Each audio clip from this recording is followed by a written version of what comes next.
सके पत्ता। तो कुछ भी कर रहे हैं, ठाकुर जी कर रहे हैं, बस ऐसा मान के चलो बेड़ा पार हो जाएगा, उद्धार हो जाएगा। जल थल अग्नि आकाश पवन पर केवल उसकी सत्ता, प्रभु इच्छा के बिना यहाँ पर हिल न सके पत्ता। प्रभु इच्छा के बिना यहाँ पर हिल न सके पत्ता हो। प्रभु इच्छा के बिना यहाँ पर हिल न सके पत्ता। उसी का सोचा यहाँ पे होता, उसी का सोचा यहाँ पे होता, उसकी सत्य महान वाला है भगवान बचाने, वाला है भगवान मारने, भगवान बचाने वाला है भगवान मारने, वाला है भगवान बचाने, वाला है भगवान मारने, बाल नवाता होता जिसका, बाल नवाता होता जिसका,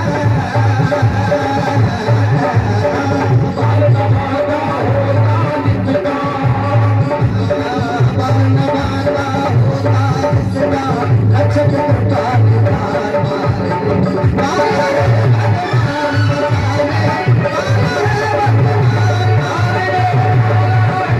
बचाने, वाला है भगवान मारने, वाला है भगवान बचाने, वाला है भगवान मारने,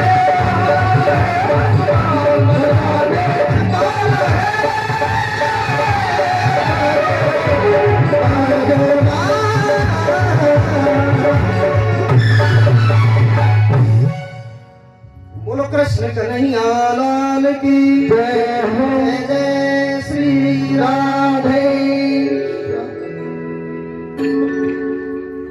काली मैया ने मूर्ति फोड़ करके सारे डकैतों को सिरों को काट दिया। स्वामी जी वहां से खड़े होकर के संक्षिप्त में शरण करने लगे।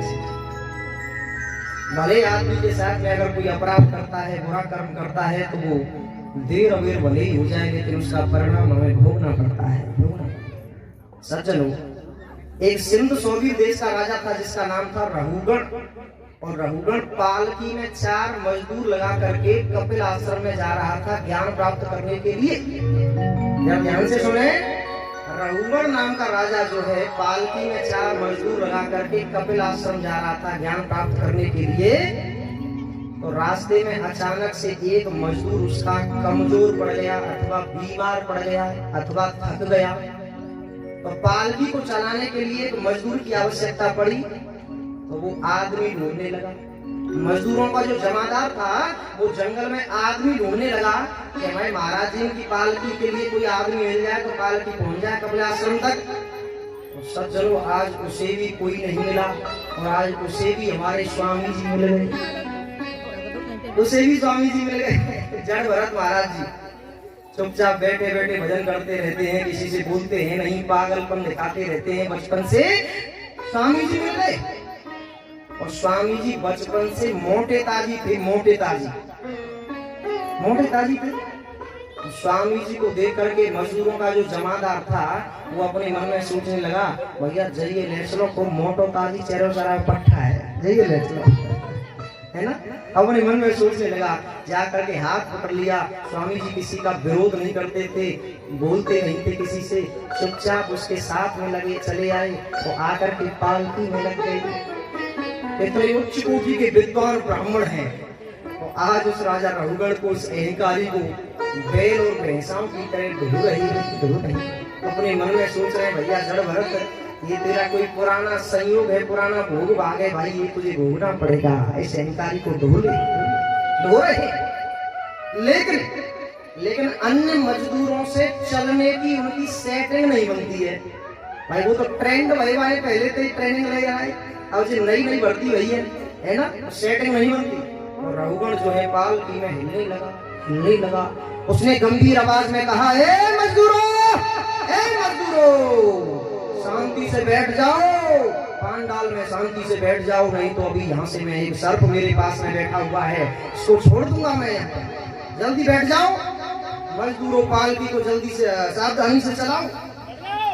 हिलने लगा पालकी में रघुगण, कहने लगा शांति से बैठ जाओ मजदूरों, नहीं तो मैं तुम्हें होश में कर दूंगा।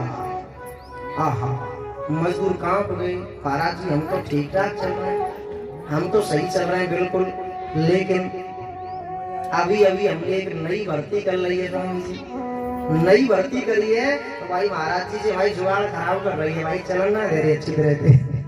रघुवर ने पालकी का पर्दा हटाया और सबसे पहले स्वामी जी के पामन के अंगूठाओं के नाखूनों को देखा, और नाखून से लेकर के चोटी तक कई बार देखा। स्वामी जी बचपन से मोटे ताजी थे ना, अपने मन में सोचने लगा देख ले रे कागत को है रोज है, और चल भी नहीं जाता बीज भी पड़े। मजदूरों से व्यंग करने लगा, कहने लगा भैया ये 1.5 हड्डी को आदमी है, पतलो दुबलो आदमी है। उल्टा बोलने लगा, उल्टा व्यंग कर रहा है, ये कमजोर आदमी है, ऐसे काम निकाल लो भैया, ले चलो ऐसे ले चलो। कितने विद्वान ब्राह्मण है, प्रकांड विद्वान है, स्वामी जी कुछ भी बोलते नहीं, फिर भी नहीं बोलते, कुछ भी नहीं बोलते, उसको लेकर के चलने लगे। अब की बार क्या हुआ, स्वामी जी चल रहे हैं, मस्ती से चल रहे हैं, तो क्या होता है, भरत जी के आगे अचानक से कीड़ाओं की एक लाइन आ गई, चींटियां आ गई। भरत जी ने अपने मन में विचार किया कि ये चींटियां मेरे पैर से कुचल करके मर ना जाएं, इसलिए भरत जी ने चींटियों को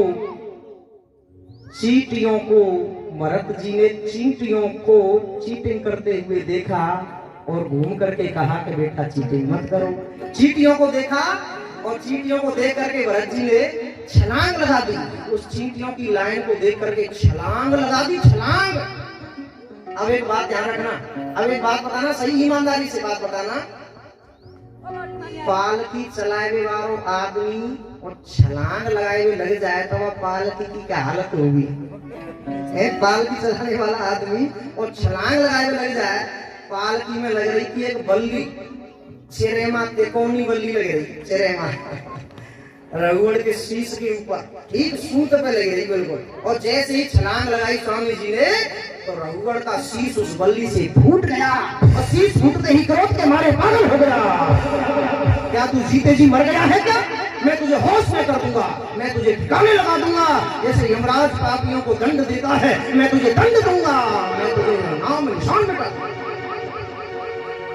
वो अहंकारी राजा जो है महाराज जी से न जाने क्या क्या कहने लगा, जो मुंह पे आया सो खूब भला बुरा कहने लगा, लेकिन स्वामी जी फिर भी नहीं कुछ बोले, लेकिन अपने मन में विचार करने लगे भाई मैंने जीवन में संकल्प किया है कि जीवन में किसी से बोलूंगा नहीं, मैंने संकल्प किया था कि कभी बोलूंगा नहीं, लेकिन भाई आज तो मैं मन कर रहा है, अम्मा आज मैं तो मन कर रहा है, या तो बदला लूंगा नहीं। स्वामी जी से कह रहे हैं कि आज तो मेरा मन करता है ऐसे बदला लूंगा। स्वामी जी का मन क्यों कर रहा है? स्वामी जी का जब स्वामी जी ने संकल्प कर लिया है न बोलने का किसी से, तो फिर मन क्यों करता है? क्योंकि स्वामी जी ये सिद्ध करना चाहते हैं कि महात्मा जिसका बोझा अपने कंधे पर उठा लेते हैं उसका कल्याण करके ही छोड़ते हैं, और ये है अहंकारी, ये अहंकारी है, इसका पतन होगा।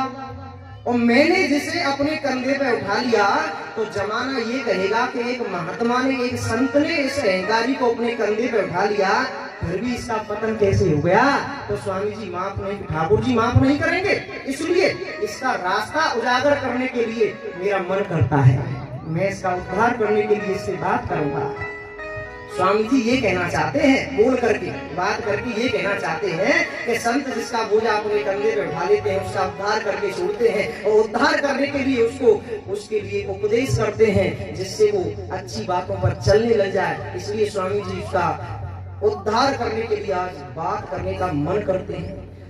पालकी का झूला रखा हुआ है कंधे पे, वो हल्के हल्के स्वामी जी रघुवर की ओर देख करके हंसने लगे और कहने लगे, रघुवर सुनो, आज तूने मेरे से 4 सवाल किए हैं, तेरे चारों सवालों का उत्तर मैं तुझे 4 श्लोकों में अलग अलग दूंगा, सीधा बैठ जा, सावधान हो जा रघुवर, सावधान हो जा। तू मेरे मोटापे को देख करके व्यंग कर रहा था ना, पहले इसी के बारे में सुन, देख रघुवर चलने के लिए अगर कोई रास्ता बनाया है तो वो चलने वाले के लिए है। शब्दों पर जरा ध्यान देना, वेदांत के शब्द हैं, वेदांत के रहुगण उपाख्यान, जड़ भरत उपाख्यान, सबसे रिकॉर्ड की कथा है भागवत में वेदांत की। और रहुगण चलने के लिए अगर रास्ता है तो वो चलने वाले के लिए है। ढोने के लिए अगर कोई वस्तु बनाई है तो वो ढोने वाले के लिए है। आज तूने मेरे से 4 सवाल किए हैं, मैं तेरे चारों सवालों का उत्तर दूंगा। अर्थात स्वामी जी ये कहना चाहते हैं कि बोझा शरीर को लगता है, रास्ते पर शरीर चलता है, और मैं शरीर नहीं हूँ, मैं तो आत्मा हूँ। और आत्मा को तू क्या दंड देगा? आत्मा को दंड देना चाहता है तू? आत्मा को कभी न तो बोझा लगता, न कोई कष्ट होता, आत्मा न कभी जन्म लेता, न आत्मा कभी मरता। और सुन, मेरे मोटापे को देख करके हंस रहा था तू, तो मैं तुझे बागेश्वरी में बताऊं मैं तुझे। स्थौल्यं काश्यं व्याधय आधयश्च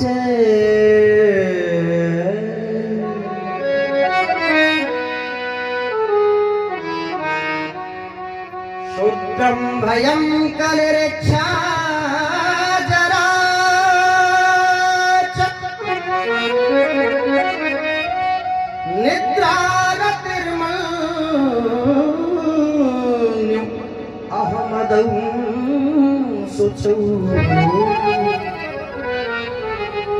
देहेन जातस्य हिमेन सन्ति, देहेन जातस्य हिमेन सन्ति।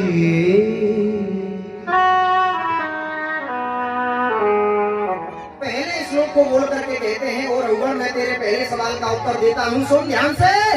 तू मेरे मोटापे को देख करके हंस रहा था, व्यंग कर रहा था, मेरा मजाक उड़ा रहा था, तो सुन। स्थौल्यम, स्थौल्यम माने मोटापा, और काश्यम माने पतलापन। मोटापा, पतलापन, आदि और व्याधि, रोग और बीमारी, भूख और प्यास, मान और सम्मान, संयोग और वियोग, ये देहेन जातस्य, ये शरीर के धर्म है। आत्मा का इनसे कोई लेना देना नहीं है। माने मोटा होना शरीर का धर्म है, पतला होना शरीर का धर्म है, भूख लगना प्यास लगना शरीर का धर्म है, रोग बीमारी पैदा होना शरीर का धर्म है। आत्मा का इनसे कोई लेना देना नहीं है। अथवा आत्मा को न कभी भूख लगती, न कभी प्यास लगती, न कभी आत्मा मोटा होता, न पतला होता, न बीमारी होती, कुछ भी नहीं होता। और तू जिसे दंड देने की बात करता है वो आत्मा है, वो शरीर नहीं है। तू मुझे क्या दंड देगा? तूने ये कहा था कि मैं तुझे दंड दूंगा। बताऊं तुझे एक बात और बताऊं मैं, जैसा मैं हूं वही तू है, यानी आत्मा ही मैं हूं और आत्मा ही तू है। तुझे इस बात का भ्रम है कि मैं शरीर हूं और शरीर का तुझे अहंकार है। तो बताऊं मैं तुझे, नित्य शुद्ध है तू निर्विकार, नित्य शुद्ध है तू निर्विकार, शुद्ध है तू निर्विकार, नित्य शुद्ध है तू निर्विकार, नित्य शुद्ध है तू निर्विकार, जन्म मरण नाही होए तुम्हारा, जन्म मरण नाही होए तुम्हारा, जन्म मरण नाही होए तुम्हारा, जन्म मरण नाही होए तुम्हारा। मैं भी आत्मा हूँ, तू भी आत्मा है, न तो मैं शरीर हूँ न तू शरीर है, ये भी बता दो। आत्मा न कभी जन्म लेता न आत्मा कभी मरता। तू मुझे दंड देने की बात करता है? नित्य शुद्ध है तू निर्विकार, नित्य शुद्ध है तू निर्विकार, जन्म मरण नाही होए तुम्हारा, जन्म मरण नहीं होए तुम्हारा, जन्म मरण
अशुभ जो कर्म, ये सब अंतःकरण के धर्म।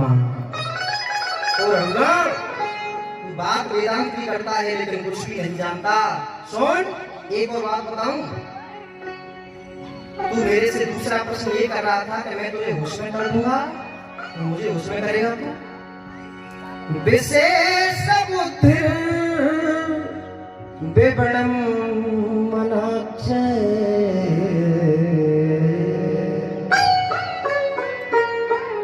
पश्यामि अन्न व्यवहार कई ईश्वरस्तत्र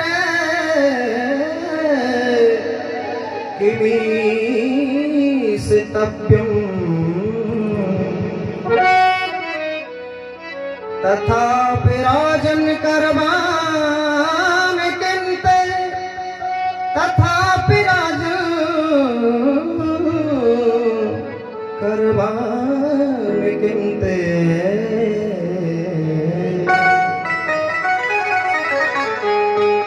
राजन, विशेष बुद्धि विवरणम मनाक्षा।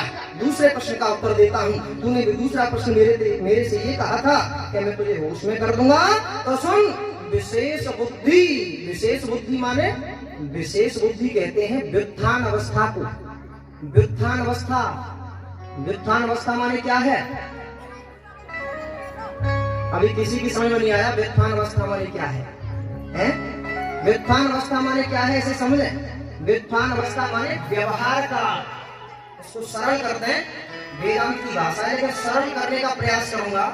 व्युत्थान अवस्था कहते हैं व्यवहार काल को, लेकिन व्यवहार काल भी समझ में नहीं आया। व्यवहार काल किसे कहते हैं? अच्छा, और सरल करो जाए तो और सरल करें। व्यवहार काल कहते हैं कि जैसे किसी आदमी के यहाँ से हमारे लिए सपरिवार निमंत्रण आवे, तो हम भी तो उसे एक का निमंत्रण देंगे। एक को कह देंगे महाराज जी कैसी बात कर रहे हो, सपरिवार निमंत्रण देंगे? देंगे कि नहीं देंगे भाई? सपरिवार निमंत्रण आ रहा है तो सपरिवार देंगे। ये होता है व्यवहार निभाना। शादी में हमारे लिए किसी के यहाँ से 4 लड्डू आते हैं तो हम भी तो उसे 4 ही देते हैं। और बाई चांस एक फूटे भयो दे दो माने तो फूटे भयो धरेंगे, है ना? बोले तुमने भी हमारे लिए फूटा हुआ भेजा था, हम भी फूटा हुआ भेजेंगे। ये व्यवहार निभाना होता है, व्यवहार निभाना। ये व्यवहार में ऐसा देखा जाता है राजा रघुगण कि मैं बड़ा हूँ, ये छोटा है, मैं ऊंचा हूँ, ये नीचा है, मैं राजा हूँ, ये नौकर है, मैं अधिकारी हूँ, ये कर्मचारी है। व्यवहार में ऐसा देखा जाता है राजन, लेकिन मेरे यहाँ पे तो न कोई राजा है, न कोई नौकर है, न कोई छोटा है, न कोई बड़ा है, न कोई ऊंचा है, न कोई नीचा है, न कोई राजा है, न कोई नौकर है, न कोई अधिकारी है, न कोई कर्मचारी है। मेरे यहाँ पे तो सब एक बराबर है, सब। फिर भी तुझे राजा पने का अहंकार है, तो सुन ओ राजन, तू मुझे अपना नौकर ही समझ ले भैया, मुझे नौकर। और सुन, नौकर से भी छोटी कोई पोस्ट होती हो, नौकर ग्रुप डी में आता है, ग्रुप डी में 4th क्लास में, और ग्रुप डी से भी नीचे अगर कोई पोस्ट होती हो तो भैया तू उसे समझ ले, मुझे बता मैं तेरी क्या सेवा करूं, क्या सेवा। और तीसरा सवाल तूने मेरे से ये कहा था कि मैं तेरा इलाज कर दूंगा, तो उन्मत्त जड़मस्तु संस्था गतस्य मे वीर चिकित्सतेन। चाहे मैं उन्मत्त हूँ, चाहे मैं प्रमत्त हूँ, चाहे मैं प्रमादी हूँ, चाहे मैं मूर्ख हूँ, चाहे मैं जड़ हूँ, चाहे मैं उन्मत्त हूँ। अभी समझ में नहीं आया? उन्मत्त किसे कहते हैं? उन्मत्त कहते हैं उन्मादी को। उन्मादी किसे कहते हैं? अभी ना आया समझ, अभी बताओ और ज्यादा। उन्मादी किसे कहते हैं? उन्मादी कहते हैं, उन्माद नाम का एक रोग होता है। अम्मा जानते हैं भाई, गाँव में कहते हैं ना कि जे कमजा कोई बीमारी ना है, वो तो माया रोज मस्त आए रोए, कहते हैं ना, जे वो तो माया रोए मस्त आए रोज, कोई बीमारी ना जाए। तो चाहे मैं उन्मत्त हूँ, चाहे मैं प्रमत्त हूँ, चाहे मैं जड़ हूँ, चाहे मैं पागल हूँ, चाहे मैं मूर्ख हूँ, चाहे मैं कैसा भी हूँ, जैसा भी हूँ, अपने स्वरूप में स्थित रहता हूँ। क्या बात है, अपने स्वरूप में स्थित रहता हूँ। तू मेरा क्या इलाज करेगा, मेरा क्या है? और तो और सुन, 3 सवाल तेरे पूरे हो गए, 3 उत्तर। और चौथा सवाल तूने मेरे से ये कहा था कि मैं तुझे सिखा दूंगा, मैं तुझे पढ़ा दूंगा, तो मुझे पढ़ाएगा तू, मुझे पढ़ाएगा। अर्थ है क्रियाम भवताम शिक्षतेन प्रमत्त पेटस पिट्ट पेशः। मुझको पढ़ाना माने पिट्ट पेश। पिट्ट पेश माने क्या है? बोले महाराज जी आप तो खूब फंसा रहे हैं, तुम हमें हमको फंसा रहे हैं हमें आज। पिट्ट पेश माने क्या है? पिट्ट पेश माने होता है पिसे पिसाए को पीसना। अम्मा सही से बताइए तुम, चक्की पे अगर हम ले जावे पिसाए हुए गाज हैं तो आटो ले जावे के अनाज ले जावे, गेहूं ले जावे? ये कैसी बात कर रहे हो महाराज जी तुम? आटो काहे को ले जाएंगे चक्की पे? हैं? गेहूं ले जाएंगे, आटा तो पिसा हुआ है, ऑलरेडी पिसा हुआ है, है ना, पिसा हुआ है, तो आटा क्यों ले जाएंगे? तो मुझको पढ़ाना माने पिसे पिसाए को पीसना। मुझको पढ़ाना माने चबे चबाए को चबाना। मुझको पढ़ाना माने कोई निरर्थक कार्य करना। माने मुझे क्या पढ़ाएगा तू? मैं तो पहले से पढ़ा हुआ हूँ। आत्मा को कौन पढ़ा सकता है? बड़ा ही सुंदर उपदेश किए। ओहो, ये 4 वेदांत के श्लोक बोल करके समाधान कर दिया और कहा, मजदूरों से कहने लगे महाराज जी चलो भैया ले चलो इसे, ये बहुत बड़ा आदमी है, इसे ले चलो ले चलो। और जब 4 श्लोक सुने रघुगण ने, रघुगण भी पढ़ा लिखा था, उसकी आंखें फटी की फटी रह गई, आंखें फटी की फटी रह गई। पालकी का पर्दा हटा करके पालकी में से धराम सिन्हा स्वामी जी के चरणों में गिर पड़ा। महाराज जी मुझे क्षमा कर दो, मुझे क्षमा कर दो महाराज जी, मैंने तुम जैसे विद्वान आदमी की बेइज्जती कर दी है। मैंने ये क्या कर दिया, मैंने ये क्या कर दिया? तुम जैसे विद्वान पढ़े लिखे आदमी की मैंने बेइज्जती कर दी। स्वामी जी एक बात बताऊं, कस्तम निगुणस रसी भुजानाम विवर्ष सूत्रम कतमोह दूतम विवर्ष सूत्रम।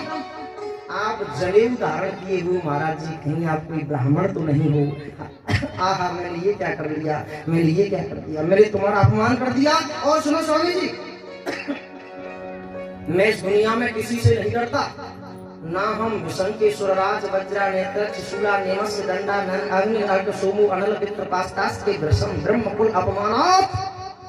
ना हम विशंके सुरराज वज्रा, सुरराज माने इंद्र के वज्र से भी मैं नहीं डरता, यमराज के दंड से भी मैं नहीं डरता, इंद्र के वज्र से भी मैं नहीं डरता, भगवान शंकर के त्रिशूल से भी मैं नहीं डरता, अग्नि से, आकाश से, वायु से, इन देवताओं से भी मैं नहीं डरता। डरता हूं तो केवल एक बात से डरता हूं स्वामी जी, कि किसी पढ़े लिखे आदमी की, विद्वान आदमी की मेरे द्वारा बेइज्जती न हो जाए, अपमान न हो जाए।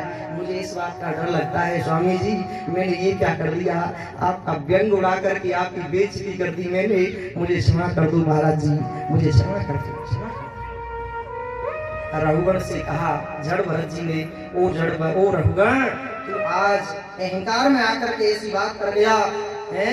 मैं बताऊं तुझे, तुझे राजा पने का अहंकार है, दाता पने का अहंकार है, तो मेरे बराबर इस दुनिया में कोई पैसे वाला नहीं है। तो बताऊं मैं तुझे, तेरे जैसे या धरती पे न जाने कितने आ गए और कितने चले गए हैं, तुझे पता है। ऐसे ऐसे वीर पराक्रमी धरती पे पैदा हुए, लेकिन एक ना एक दिन सबको जाना पड़ा भैया, जाना पड़ा। रावण जैसा का पता नहीं चला, रावण कैसा था तुझे बताऊंगा। कहने लगे अपुड़ारे सब गर्व, गर्व माने अहंकार, अपुड़ारे सब गर्व और घमंड सबरे घट जाता।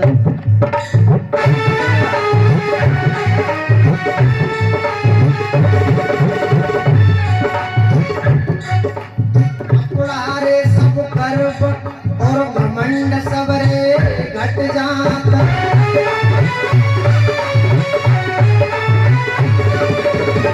बड़े बड़े मालिन के अरमान मिट जाता।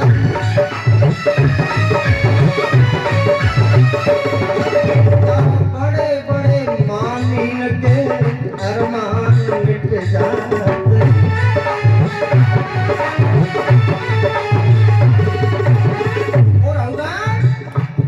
धरती में बड़े बड़े वीर दानी पराक्रमी पैदा हुए, लेकिन सबका मान सम्मान, सबका एक दिन अहंकार टूट जाता है। तेरी तो क्या चले बेटा, क्या धरती पे बहुत बड़े बड़े ऐसे वीर पैदा हुए जो इस धरती के मालिक थे, और वो भी इस धरती को छोड़ करके, इस संसार को छोड़ करके चले गए। और एक और बात बताऊं, कल थे करोड़ी सेठ आज बने मोहताज।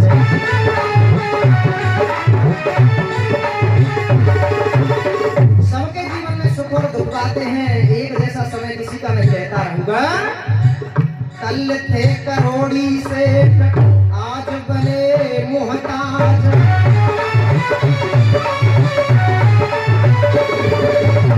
बड़े बड़े राजा महाराजन के गए राज।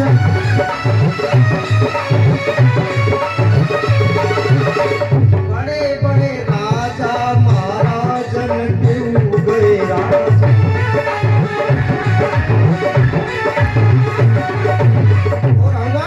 बड़े बड़े राजा महाराजा पराक्रमी दानी यानी कितने पैदा हुए। 10-20-50 आदमियों के नाम गिरा दूंगा मैं तो 10-20-50 आदमियों के नाम गिरा दूंगा मैं। कौन कौन से? प्रभु पुरवा गादी 900 वर्तो राम भटवांगो लोक रावण हिरण्यकशिपु व्रतो रावण लोक रावण। रावण का नाम सुना है तूने रघुगण? सुना है तूने नाम? रावण कैसा था? रावण जब चलने लग जाता था ना तो उसके चलने से धरती डगमग डोलने लग जाती थी। ऐसा था रावण ने काल को भी कंट्रोल में कर लिया, कांख में दबा करके है ना। रावण ने अपनी बगल में दबा लिया काल। और रावण जब गर्जना कर देता था तो उसकी गर्जना की वजह से स्त्रियों के गर्भपात हो जाते थे। ऐसा था रावण। और वो रावण भी इस धरती को छोड़ करके चला गया। कहने लगे आस पास योद्धा खड़े ले कृपान और आस पास योद्धा खड़े ले कृपान और बीच महल से ले गयो ऐसो परवल काल किया ऐसो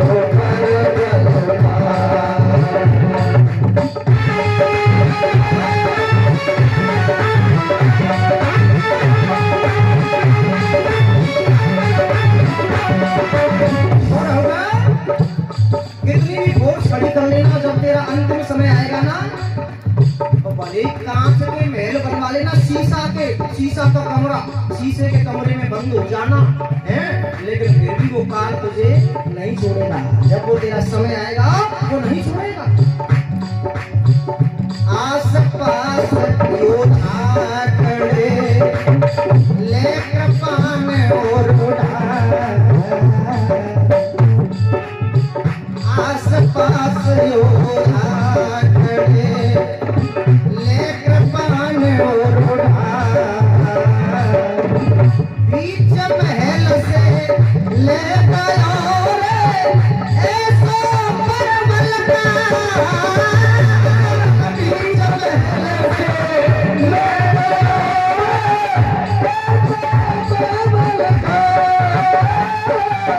बीच महल से ले गया रे ऐसा परवल का। बीच महल से ले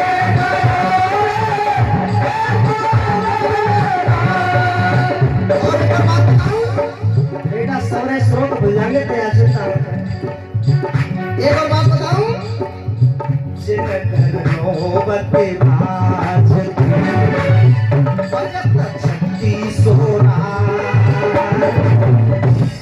इसी दिन कचहरियां लगती थी, कचहरियां घरों में दरबार लगता था जिनके घरों में, लेकिन आज वो घर बेघर हो गए, सुनने पड़े।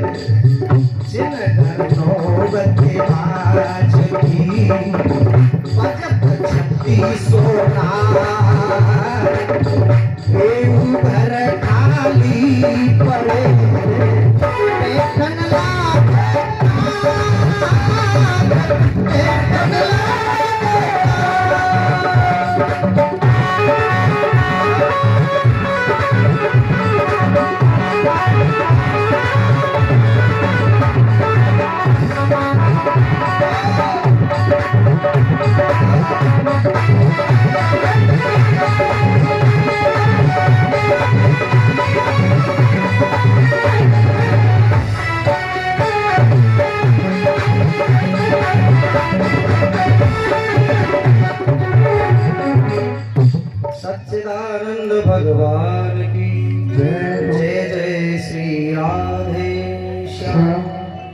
बड़ा सुंदर उपदेश किया। ओ राजन रघुगण, तू अहंकार में आकर के न जाने क्या क्या कह गया।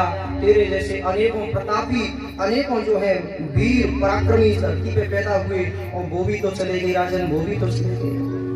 बड़ा सुंदर उपदेश किया। आगे आचार्य वर्णन करने लगे। अष्टम स्कंद में मनवंतरों की कथा का निरूपण है। जरा शांति से सुने। अष्टम स्कंद में मनवंतरों की कथा का निरूपण है। एक मनवंतर में ठाकुर जी ने हरि रूप धारण करके ग्राह के फंदे से गजराज को छुड़ा करके मुक्त किया। कथा प्रसिद्ध है, आपने सुनी होगी, गजेंद्र मोक्ष की कथा। एक बहुत बड़ा मत वाला हाथी हाथियों के झुंड में मस्त घूमता था। इतना मत वाला, इतना बलशाली हाथी था कि उसकी मागध गंध को सुन करके बड़े बड़े सिंह भी भयभीत हो जाते थे, शेर भी डर जाते थे। इतना मत वाला हाथी। लेकिन एक दिन गर्मी का मौसम जब आया तो पानी पीने के लिए जंगल में तलाश करने लगा। ढूंढते ढूंढते उसको एक सरोवर मिल गया। बड़ा सुंदर सरोवर, पानी भरा हुआ है, उसमें जल भरा हुआ है और सरोवर में घुस गया जल पीने के लिए। खूब चकाचक जल पिया उसने और जल पीने के बाद में क्रीड़ा करने लगा जल में। हाथियों के ऊपर जल उड़ेलने लगा, सोने भर के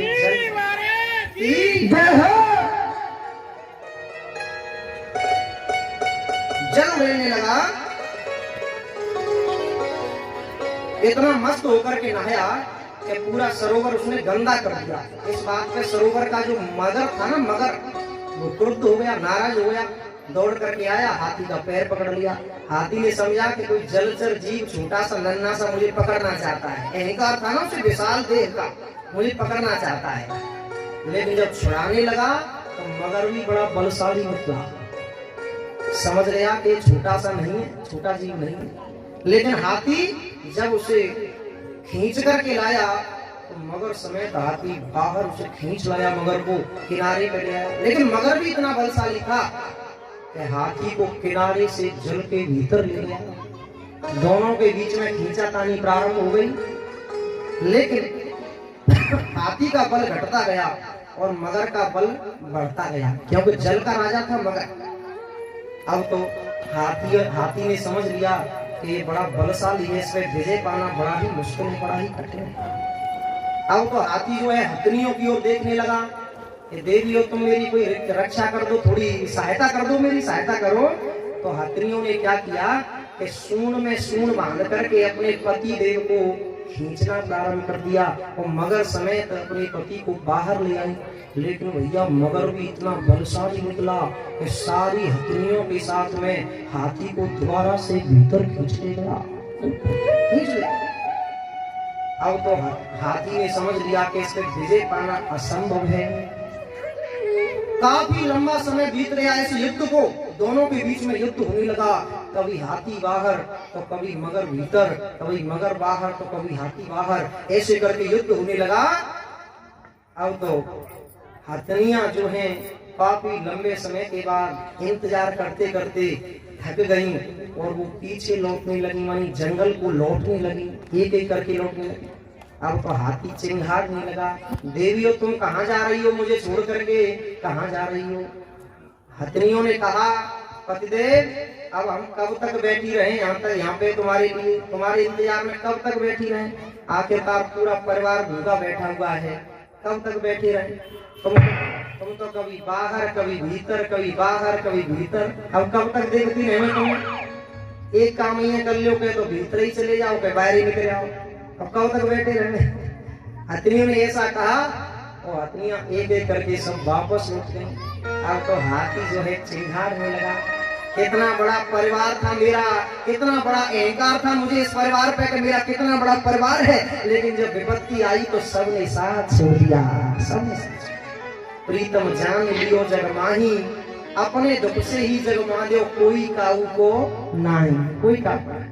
सुर नर मुन सबके यह रीति, स्वार्थ लाग करहि सब प्रीति। ये स्वार्थ का संसार है, हाथी ने जान लिया। अब तो उसने सबसे मन हटा लिया सज्जनों, उसने जान लिया यही संसार का स्वरूप है, संसार का स्वरूप। हम लोग हाथी की तरह समाज में खूब घूमते हैं, हाथी की तरह और देह का अहंकार लेकर के, शरीर का अभिमान लेकर के खूब घूमते हैं समाज में। हाथी का शरीर बड़ा विशाल होता है और विशाल शरीर के साथ साथ, इधर ध्यान दे जरा, विशाल शरीर के साथ साथ उसकी नाक बड़ी लंबी होती है, सूंड बहुत लंबी होती है उसकी सूंड है। तो नाक को प्रतिष्ठा का स्वरूप बताया गया है। तो हम लोग भी अपने देह के अभिमान में समाज में घूमते हैं कि हमारी नाक न कट जाए, है ना।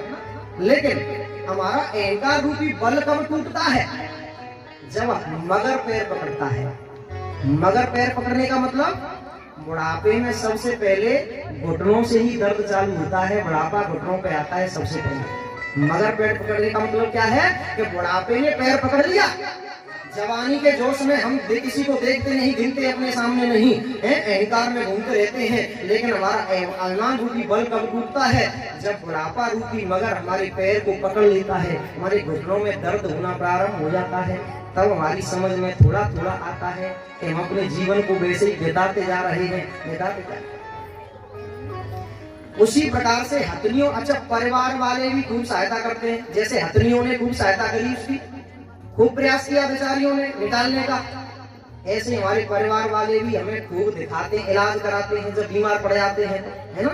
पहले तो हम जवानी के जोश में खाए खाए च्यवनप्राश के डिब्बन खूब टक्कर लेते हैं बुढ़ापे से, है ना।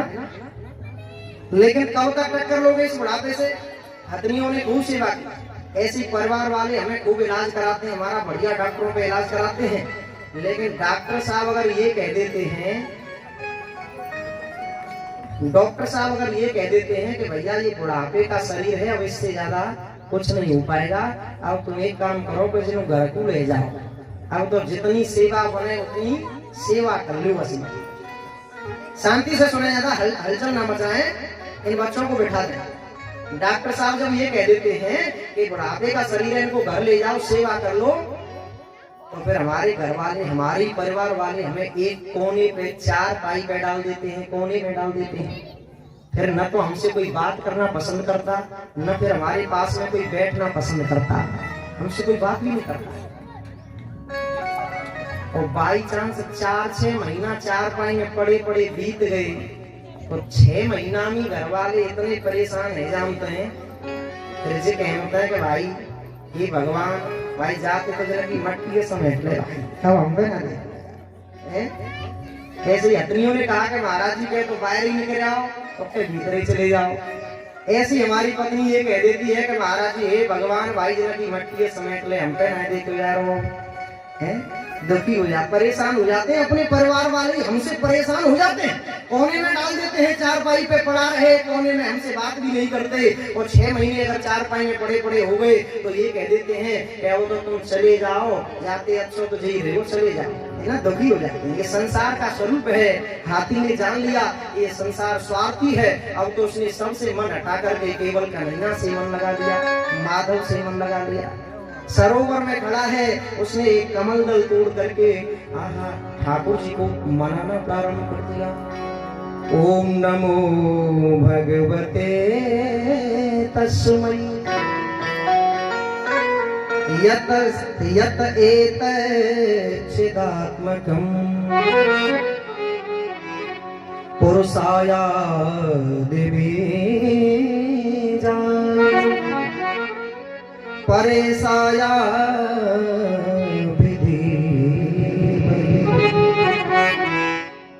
ठाकुर जी को मनाना प्रारंभ कर दिया। तो ठाकुर जी से रहा नहीं गया, गरुड़ पे आरूढ़ होकर के आ गए। देखते ही गजराज ने क्या किया, सरोवर का एक कमल दल तोड़ करके कमलाकांत के चरणों में चढ़ा दिया। गुरु कृष्ण कन्हैया लाल की। और जैसे इतने भाव से चढ़ाया, भक्ति से चढ़ाया, तो ठाकुर जी गदगद हो गए, प्रसन्न हो गए। अपने सुदर्शन चक्र से ग्राह का मुख फाड़ दिया और तत्काल हाथी जो है मुक्त हो गया। बोलो भक्तवत्सल भगवान की जय हो। ऐसे करके ठाकुर जी ने गजेंद्र का उद्धार किया। एक मनवंतर में ठाकुर जी ने देवताओं को अमृतपान करा के जो है उनको संतुष्ट किया, खुश किया। अमृतपान कराया, समुद्र मंथन करके अमृतपान कराया। समुद्र मंथन होता है। मंदराचल पर्वत की रई बनाई, मंदराचल पर्वत की। ठाकुर जी मंदराचल पर्वत को ले आए और समुद्र में स्थापित कर दिया। बासुकी नाग की रस्सी बनाई, बासुकी नाग की। भाई इतना बड़ा समुद्र, विशाल समुद्र, इसका मंथन कैसे हो? अब जो नेक सी दही तो हकना है, सुबह को मंथन हम कर लें, छोटी सी रही थे, है ना, माता जी मंथन करती है ना, है ना, मंथन करती है रही से और नेति से। और समुद्र के लिए रही किसको बनाया? मंदराचल पर्वत को, ओ बढ़िया। और नेति किसको बनाया? रस्सी, बासुकी नाग को। लेकिन भगवान देखने लगे, अपने मन में सोचने लगे कि अगर बासुकी नाग के मुंह को जिसने पकड़ लिया, मुंह की तरफ अगर कोई लग गया तो भाई उसकी तो हुई विडंबना, और पूंछ की तरफ जो लगेगा वो बड़े फायदे में रहेंगे।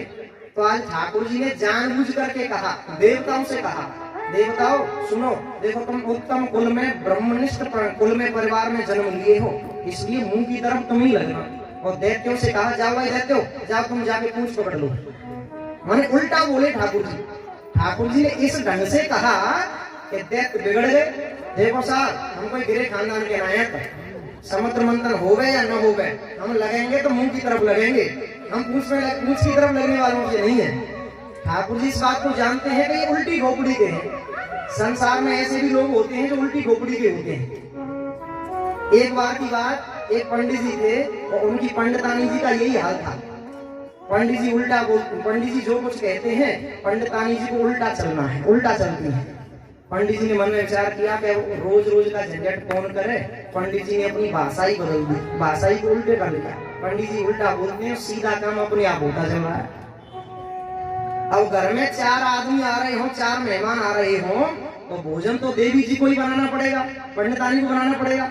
लेकिन पंडित जी आकर के कहते हैं, देखो पंडित जी, पंडितानी देखियो, देखो 4-4 लोग चले आ रहे हैं, बताओ जी कोई धर्मशाला है, बताओ कोई जो होटल है जी, जो 4-4 जने चले आए हैं, तुम बिल्कुल ही भोजन मत बनाना इनके लिए। पंडितानी बोली, भाई वाह पंडित जी, तुमने हद कर दी, मैं भोजन नहीं बनाऊंगी तो और कौन बनाएगी, मेरी तो नाक कट जाएगी, मेरी तो बेइज्जती हो जाएगी। पंडित जी ऐसे काम चलाने लगे, क्योंकि वो जानते हैं उल्टा चलती है, उल्टा बोलने लगे, सीधा काम होने लगा। अब आ गया हरिद्वार का मेला, कुंभ, हरिद्वार का कुंभ। अब पंडित जी का बड़ा मन हुआ, एक पत्नी सहित स्नान किया जाए तो बड़ा पुण्य मिलेगा, पर अब कहा करें बेचारे।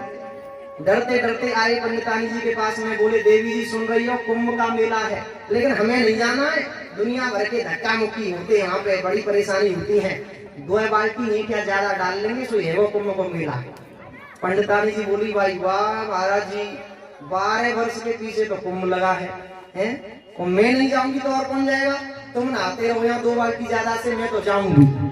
अच्छा पंडितानी जी, तुम्हारी ज्यादा इच्छा है देवी जी, तो फिर हम चलते हैं, फिर चलो हम ही चलते हैं। ले गए पंडितानी। आज खबरदार, कुंभ को चल तो रही हो, लेकिन खबरदार नाश्ता पानी ज्यादा बनाया तो आराम से खाते चलेंगे होटलों में। और उसमें बोले, पंडित जी ऐसी बात कर रहे हो, मैं तो नाश्ता अवश्य बनाऊंगी, जरूर बनाऊंगी। ऐसे काम चलाने लगे पंडित जी। अब पहुंच गए पंडित जी हरिद्वार में, हर की पौड़ी पहुंचे गंगा जी के किनारे। अब पंडित जी खूब सावधानी से बात कर रहे थे, बेचारे सद की बात कर रहे थे, लेकिन गंगा जी के किनारे पर पंडित जी के मुंह से सीधी बात निकल गई। पंडितानी पे बोले, देवी जी धारा बहुत तेज बह रही है, किनारे पे बैठ के नहा लियो। पंडितानी बोली, भाई वाह पंडित जी, 500 किलोमीटर चल करके तो यहाँ पे आई हूँ, और यहाँ पे भी किनारे पे बैठ के नहाऊंगी, मैं तो भीतर जाके नहाऊंगी, बिल्कुल मैं नहा मान रही। तो पंडितानी भीतर चली गई, तो गोविंद आए नमो नमो, डूबती चली गई, डूब गई। अब पंडित जी सिर पकड़ करके रोने लगे, अरे भैया हमारी तो बुद्धि खराब हो गई, हमारी तो मति खराब हो गई, सीधी बात निकल गई, हमारी तो पंडितानी डूब गई, हमारी तो पंडितानी डूब गई। जाल लेकर के आओ, जाल लेकर के आओ, तो चिल्लाने लगे। अब जाल लेकर के दौड़े कुछ आदमी। अब एक बात बताना, गंगा जी की धारा इधर बह रही है, तो पंडितानी इधर ही तो बही होंगी, लेकिन पंडित जी कह रहे हैं, भैया जाल इधर नहीं इधर डालो। क्यों जी, इधर क्यों डालें? बोले जीवन में मरते मरते उल्टी चली है तो उल्टी ही बही होगी, सीधी बहने वालों में से नहीं है। हमारे ठाकुर जी जानते हैं इस बात को कि ये देवता, ये दैत्य जो है उल्टी गोबड़ी के हैं, इसलिए जानबूझ करके कहने लगे कि जाओ देवताओ, तुम तो मुंह की तरफ लगो और तुम पूंछ की तरफ लगो। दैत्य बिगड़ गए, भैया समुद्र मंथन हो या न हो, हम तो मुंह की तरफ लगेंगे। लग गए। सज्जनों, समुद्र मंथन होने लगा और सबसे पहले समुद्र में से जो है कालकूट विषाग्नि प्रकट हो गई, विष प्रकट हो गया। सारे देवता दैत्य डर गए और वो सारा विष इकट्ठा करके भोले बाबा की शरण में और भोले बाबा से भैरवी में प्रार्थना करने लगे। मेरे भोले बाबा, आप इस संसार के कष्टों का निवारण करने वाले हैं मेरे प्रभु, हमारी रक्षा करो इस विषाग्नि से, इस कालकूट विष से हमारी रक्षा करो। शिव भोले भंडारी दरबारी कहने लगे, शिव भोले भंडारी शरण हम आए तुम्हारी। शिव भोले भंडारी शरण हम आए तुम्हारी। ताली बजाते हुए भगवान शंकर की। शिव भोले भंडारी शरण हम आए तुम्हारी। शिव भोले भंडारी शरण हम आए तुम्हारी। ओ शरण तुम्हारी बोले, शरण तुम्हारी, शरण तुम्हारी बोले, शरण तुम्हारी, ओ शरण तुम्हारी बोले, शरण तुम्हारी, शरण तुम्हारी बोले, शरण तुम्हारी।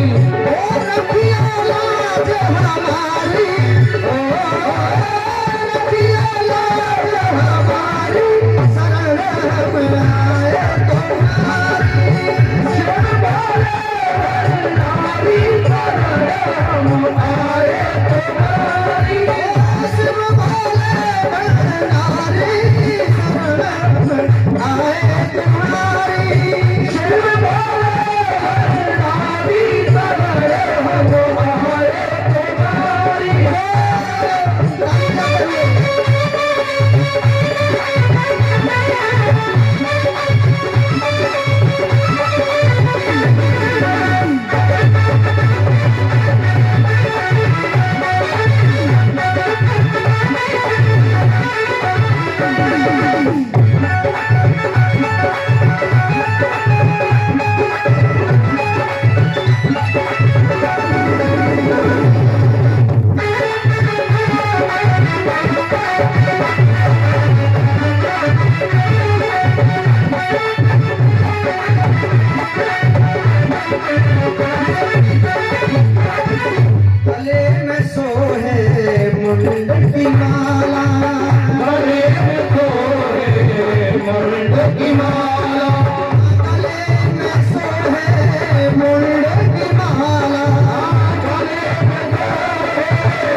जननी विराजे भाग भाग जग जननी विराजे भाग भाग जग जननी विराजे भाग भाग जग जननी विराजे भाग भाग जग जननी विराजे भाग भाग जग जननी विराजे ओ संकट मरुधारी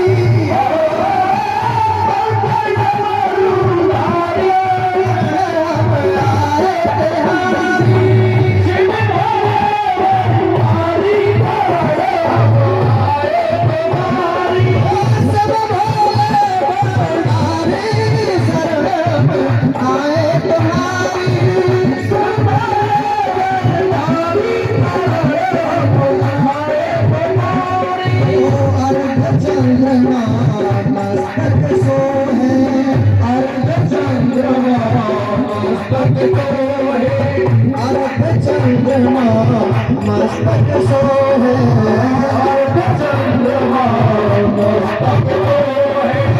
अर्ध चंद्रमा मस्तक सो है अर्ध चंद्रमा मस्तक सो है अर्ध चंद्रमा मस्तक सो है अर्ध चंद्रमा मस्तक सो है अर्ध चंद्रमा मस्तक सो है सूर सा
भगवान शंकर के पास में आ गए सज्जनों, सारे देवता दैत्य जो हैं, और भगवान शंकर ने वो जहर पूरा लेकर के अंजलि में ले लिया और पीने लगे। तो अचानक से ध्यान आया कि मेरे हृदय में तो सदा मेरे प्रभु श्री राम का वास है, मैं जहर पीऊंगा तो उनको कष्ट होगा और वमन कर दूंगा तो पूरी सृष्टि जल करके भस्म हो जाएगी। अब क्या करूं? तो राम नाम के सहारे वो सारा जहर भगवान शंकर ने अपने कंठ में ही धारण कर लिया, न तो नीचे जाने दिया और न वमन किया, कंठ में धारण कर लिया। और जहर के धारण करने से उनका गला जो है, उनका कंठ जो है नीला पड़ गया, इसलिए उनका नाम पड़ गया नीलकंठ। बोलो नीलकंठ भगवान की जय हो। नीलकंठ नाम पड़ गया। जहर का पान करके कंठ में धारण कर लिया भगवान शंकर ने। उसके बाद में चंद्रमा निकला, उच्चैश्रवा नाम का घोड़ा निकला, ऐरावत नाम का हाथी निकला, कल्प वृक्ष निकला, बारूदी निकली, अप्सराएं निकली। और सबके बाद में अमृत का कलश लेकर के भगवान धन्वंतरी समुद्र में से प्रकट हो गए। बोलो धन्वंतरी भगवान की। और जैसे ही अमृत का जय हो, जैसे ही अमृत का कलश बाहर आया, क्या बात है, जैसे ही अमृत का कलश बाहर आया तो सारे दैत्य जो हैं बोले भैया सब झगड़ा इसी के लिए हो रहा था, ले चलो इसे, भाग चलो, भाग लो इसको छुड़ा करके। अमृत के कलश को छीन करके दैत्य लोग भाग गए। देवता सब देखते रह गए। भगवान कन्हैया बोले देवताओं रोने से काम नहीं चलेगा, मैं तुम्हें अमृत पिलाऊंगा। तुरंत भगवान जो है अदृश्य हो गए। अब दैत्य उस कलश को ले तो गए, अमृत को लेकर आपस में झगड़ बैठे। आपस में बोले, एक बोला पहले मैं पीऊंगा, दूसरा बोला पहले मैं पीऊंगा, मैं अधिक बलशाली हूं इसलिए मैं पीऊंगा। एक बोला नहीं मैं सबसे बड़ा हूं मैं पीऊंगा। भगवान ने इस अवसर का फायदा उठाया, तुरंत अदृश्य होकर के मोहिनी रूप धारण कर लिया। बोलो मोहिनी भगवान की जय हो। छेल छबीली मोहिनी स्त्री का रूप धारण करके ठाकुर जी छमछम करते हुए, नैन मटकाते हुए, सबके चित्त को चलाते हुए दैत्यों के पास में आ गए। और दैत्यों ने पास देखा कि इतनी सुंदरी स्त्री कहां से आ गई, इतनी सुंदर, साक्षात भगवान श्री कृष्ण हैं, सारी मायाओं के पति, और मोहिनी बनकर के आ जाएं तो कौन उनकी माया में नहीं फंसेगा। दैत्यों ने समझा कि कोई सुंदरी स्त्री यहाँ पे आ गई है। सब दैत्य जाकर पास में जाकर के बोले देवी जी प्रणाम।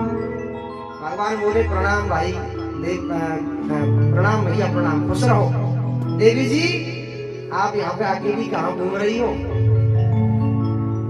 आपका घर कहाँ है, आपका मकान कहाँ है, कहाँ के रहने वाली हो तुम देवी जी, आपकी शादी वादी हो गई कि नहीं हो गई।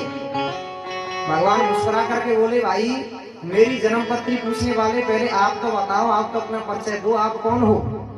दैत्य बोले देवी जी हमें कोई ऐसा वैसा मत समझना, हम कश्यप दायादा भ्रातस्ते कृतपौरुषा, हम कश्यप के बेटा हैं। दैत्य और अपने बाहुबल से हमने समुद्र मंथन करके अमृत को प्राप्त किया है। भगवान बोले क्यों रे, कश्यप के बेटा? अच्छा हाँ बोले देवी जी हम कश्यप के बेटा हैं, लेकिन देवी जी अमृत तो हमने प्राप्त कर लिया, लेकिन बंटवारे के पीछे आपस में झगड़ा हो रहा है। आप बड़े बढ़िया मौके पे आई हो देवी जी, हम चाहते हैं कि आपके हाथों से बंटवारा हो जाए तो आनंद आ जाए। देवी जी बोली माने भगवान बोले क्यों रे बावरे हो, क्यों रे मूर्ख हो, तुम एक बात बताओ, मैंने तो तुम्हारे पिताजी का बड़ा नाम सुना था, बड़े विद्वान आदमी थे वो, और ऐसे विद्वान आदमी के मूर्ख संतान कब से पैदा हो गई भाई, आज पहली बार पता चला है। दैत्य बोले देवी जी हम तुम्हें मूर्ख दिखाई देते हैं? बोले और नहीं तो क्या, एक बात बताओ, देखो तुम्हें मेरे नाम की पतोना है, तुम्हें मेरे गांव की पतोना है, तुम्हारे पास कोई प्रकार को मेरा कोई एड्रेस ना है, न गली नंबर है, न मोबाइल नंबर है मेरा, और तुम अमृत जैसी चीज तुम मुझे सौंप रहे हो। भाई पढ़े लिखे बाबरे हमने आज पहली बार ही देखे अमृत जैसी चीज मुझे सौंप रहे हो। माने ठाकुर जी ठोक ठोक के पक्की कर रहे हैं कि वो पीछे हट जाए, मुझे दे रहे हो। दैत्य आपस में बोले भैया भाई देवी जी भाई बहुत पढ़ी लिखी है, बड़ी पढ़ी लिखी है, जब अपने मोटे से ऐसी कह रही है जी देवी भाई जी बेईमानी में करेगी क्या वो जिंदगी में, जी बेईमानी में करेगी। सचमुच किसी अपरिचित स्त्री पे और एकदम से भरोसा नहीं करना चाहिए, सिद्धांत की बात करती है। बोले देवी जी आप भी बढ़िया खानदान की हो, तो हम तो गिरे हुए खानदान के ना है, चिंता मत करो, विश्वास है पूरा, तुम बेईमानी नहीं करोगी, हमें पता है। अच्छा भैया ठीक है, तुम्हारी जैसी मर्जी, लेकिन मैं बांट तो दूंगी, लेकिन बंटवारे में अगर ज्यादा या कम हो जाए तो मेरे से झगड़ मत बैठना। बोले देवी जी चिंता मत करो पाऊंगा। कितनी देर में देवता आ गए। भगवान ने पूछा ये कौन? दैत्य बोले देवी जी ये सौतेले भाई हैं, हिस्से के लिए आए हैं, लेकिन इनको एक बूंद भी मत देना, तुम जल्दी बंटवारा करो, नहीं तो यहाँ पे युद्ध हो जाएगा, लड़ाई हो जाएगी। भगवान बोले अरे तो दैत्यो एक बात सुनो, मेरी ध्यान से सुनो, कान खोल करके सुनो, सावधान होकर के देखो, सुनो, ऐसा न करें। देखो मैंने अभी घड़े में देखा है झांक करके, तो इस घड़े में ऊपर तो पूरा पानी ही पानी भरा हुआ है और नीचे जो है पूरा गाढ़ा गाढ़ा अमृत भरा हुआ है। ऊपर तो पतला पतला पानी जैसा भरा हुआ है और नीचे गाढ़ा गाढ़ा अमृत भरा हुआ है। तो एक काम न करें, तुम कह रहे हो कि ये सौतेले भाई हैं, बंटवारे के लिए आए हैं, तो एक काम, देखो तुम्हें हित की बात कर रही हूँ, एक काम करो कि ऊपर ऊपर को पानी दो बूंद जिंदगी प्याद हो जाए पहले, हैं? 2 बूंद जिंदगी की इन्हीं को पिला देना, तुम्हारा पानी भी हिले लग जाएगा, और देखो दुनिया में फिर तुम्हें कोई बेईमान भी नहीं कहेगा। और तीसरी बात, इन भुक्कड़न की तुम्हें नजर ही न लगेगी। देखो तुम्हें इतनी बात कर रही हूँ मैं। दैत्य बोले भाई सचमुच देवी जी तो बहुत पढ़ी लिखी है भैया, बड़ी सिद्धांत की बात कर रहे हैं। देवी जी ठीक है, आप जैसे कहो वैसे बंटवारा करो, हम राजी हैं, ठीक है भैया। चंचल चपल बातों में दैत्य जो है फंस गए ठाकुर जी की बातों में। ठाकुर जी की हंसी में माया है। सब लोग दैत्यों के सामने ही देवताओं की लाइन लगा दी, देवताओं को जाकर के अमृत पिलाने लगे और दैत्यों के पास में आकर के हल्के हल्के हंसने लगे। अब ठाकुर जी की हंसी में है माया, माया छुपी हुई है। देवी हस्या गुणमयी मम माया दुरत्या मामे में प्रपद्यन्ते माया ते मेताम तरन्ते। गीता जी 7वां अध्याय 14वां श्लोक। माया छुपी हुई है। चंचल चपल बातों में आकर के दैत्य जो है मोहित हो गए, हंसी पर लट्टू बने रहे, अमृत पीना भूल गए। अब तो स्वरभानु नाम का एक दैत्य था, उसको शंका हो गई, सूर्य और चंद्रमा के बीच में आकर के बैठ गया। भगवान ने उसको भी पिला दिया। चंद्रमा ने इशारा कर दिया ठाकुर जी ये नकली है, नकली है, लेकिन तब तक तो वो अमृत पी चुका था। ठाकुर जी ने अपने सुदर्शन चक्र से उसका गला काट दिया, लेकिन अमृत के प्रभाव से 2 टुकड़ों में परिणत हो गया, माने 2 रूप धारण कर लिए उसने। कौन कौन से? राहु और केतु। राहु और केतु के रूप में परिणत हो गया। अब तो ठाकुर जी अदृश्य हो गए वहां से, और जब ठाकुर जी अदृश्य हुए तब दैत्यों को होश आया। आपस में कहने लगे भैया वो देवी जी कितने खो गई, अमृत का कलश किधर गया। एक बोला महाराज जी हमें तो ऐसा लगता है वो देवी जी हमें धोखा दे गई। एक बोला पता लगाओ वो धोखा देने वाली स्त्री कौन थी। एक दैत्य बोला महाराज जी मुझे तो ऐसा लगता है कि वो थी नहीं, वो था। क्या मतलब? बोले वो निश्चित रूप से छलिया विष्णु जो है उसने ही हमें ठगा है। बड़े ठगिया हैं दैत्य, मां देवता, मारो इन देवताओं को। अब तो देवासुर संग्राम छिड़ गया, बड़ा भयंकर देवासुर संग्राम। लेकिन अमृत की शक्ति से सारे देवता विजय श्री को प्राप्त हुए और सारे दैत्य उसमें मारे गए, सब दैत्य मारे गए। लेकिन शुक्राचार्य जी ने, दैत्य गुरु शुक्राचार्य जी ने मृत संजीवनी विद्या के चमत्कार से उनको पुनर्जीवित कर दिया, सबको जिंदा कर दिया। अब तो सबको जिंदा कर दिया तो दैत्यराज बलि बड़ा प्रसन्न हुआ, सब कुछ ठाकुर अपने गुरु जी के चरणों में दान कर दिया। और अब तो दैत्य गुरु शुक्राचार्य जी ने कहा बलि अब तुम एक बात कान खोल करके सुन लो। क्या? बोले आज से ब्राह्मणों की सेवा करना प्रारंभ कर दो। क्यों जी? ब्राह्मणों की सेवा करने से क्या होगा? बोले ये जो विष्णु है ना ये ब्राह्मणों का बड़ा भक्त है, ब्राह्मण इसके बड़े भक्त हैं और ये ब्राह्मणों की सत्ता में रहता है। जिस तरफ ब्राह्मण होते हैं इसकी सत्ता उसी तरफ रहती है, इसलिए ब्राह्मणों की सेवा करना। अब तो दैत्यों ने विष्णु के कोप से बचने के लिए ब्राह्मणों की सेवा करना प्रारंभ कर दिया। ब्राह्मणों ने प्रसन्न होकर के बलि को एक रथ बना करके, रथ का निर्माण करके दे दिया और बलि उस पे चढ़ करके स्वर्ग पे जाकर के उसने आधिपत्य जमा लिया, स्वर्ग पे आधिपत्य कर लिया। अब तो माता आरती अपने पति कश्यप के पास में आई, कहने लगी पतिदेव मेरे बच्चे जो है स्वर्ग विलीन हो गए, अदिति और दिति, कश्यप की दो पत्नियां हैं ना, दिति और अदिति, जिनमें से दिति के तो देवता, दिति के दैत्य और अदिति के देवता। तो माता अदिति जो है कश्यप ऋषि के पास में आई, कहने लगी पतिदेव ऐसा कोई उपाय बताओ जिससे मेरे बेटाओं का खोया हुआ राज वापस आ जाए। तो पतिदेव ने उन्हें फागुन मास में एक व्रत बताया जिसे फागुन के महीने में रखा जाता है, जिसका नाम है पयोव्रत। पयोव्रत फागुन के महीना में शुक्ल पक्ष की प्रतिपदा से लेकर के द्वादशी पर्यंत ये व्रत चलता है। जरा ध्यान दें, फागुन के महीना में शुक्ल पक्ष की प्रतिपदा से लेकर के द्वादशी तक ये व्रत चलता है। 12 दिनों का व्रत है ये। इसको कहते हैं पयोव्रत, माने दूध पी करके रखा जाता है। इस व्रत को रखा जाता है 12 दिन तक दूध पी करके व्रत को रखें, जमीन पर शयन करें और चावल पीस करके उसमें बूरा मिला करके लड्डू बनाएं। उन लड्डुओं का ठाकुर जी को भोग लगाएं। 11 मंत्रों से ठाकुर जी का स्तवन करें। और अमावस्या के दिन अगर मिल जाए तुम्हें तो शूकर के मुख से खुदी हुई मिट्टी अपने शरीर पे लपेट करके उन नदियों में स्नान कर लेना। तुम चाहोगी जैसा संतान, जैसा बेटा तुम्हें प्राप्त हो जाएगा। ऐसा ये होता है पयोव्रत। भागवत जी में बहुत बड़े बड़े सिद्धांत हैं, बड़े बड़े नियम हैं। अगर विधि विधान से उनका पालन करें तो उनका लाभ अवश्य मिलता है। विधि विधान से उन्होंने व्रत किया और व्रत किया तो क्या हुआ, भगवान वामन बनकर के प्रकट हो गए। बोलो वामन भगवान की जय हो। देवताओं का हित करने के लिए भगवान वामन बन गए। वामन कैसा स्वरूप था वामन भगवान का? वामन अंगुल का शरीर है, केवल छोटे से वामन अंगुल के।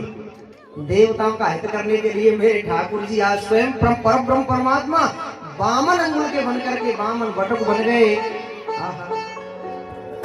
ऐसा स्वरूप था ठाकुर जी का, जरा देखें भैरवी में। सच्चिदानंद स्वाधीन ब्रह्म फंस गए फिक्र के चंगुल में, फंस गए फिक्र के चंगुल में, फंस गए फिक्र के चंगुल में,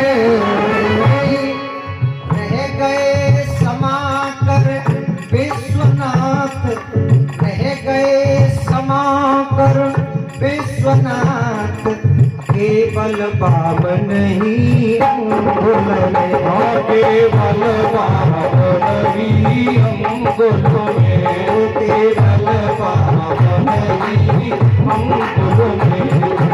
सच्चिदानंद स्वाधीन ब्रह्म फंस गए फिक्र के चंगुल में।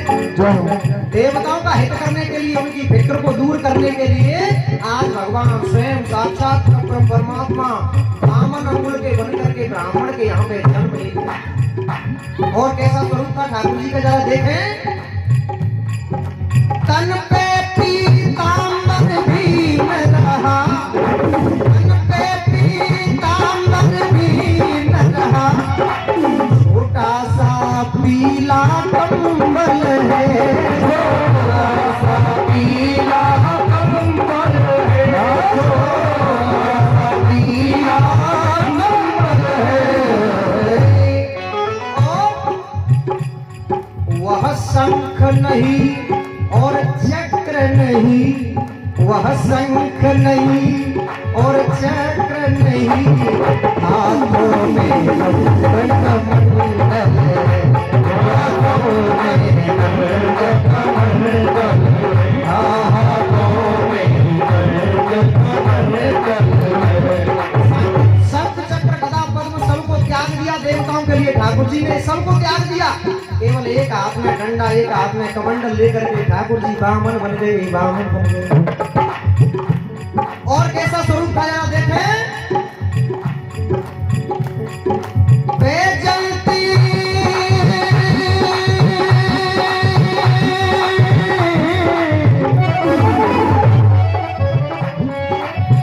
जलती माला भूल गए, सीधी सी तुलसी माला है, सीधी से तुलसी माला है,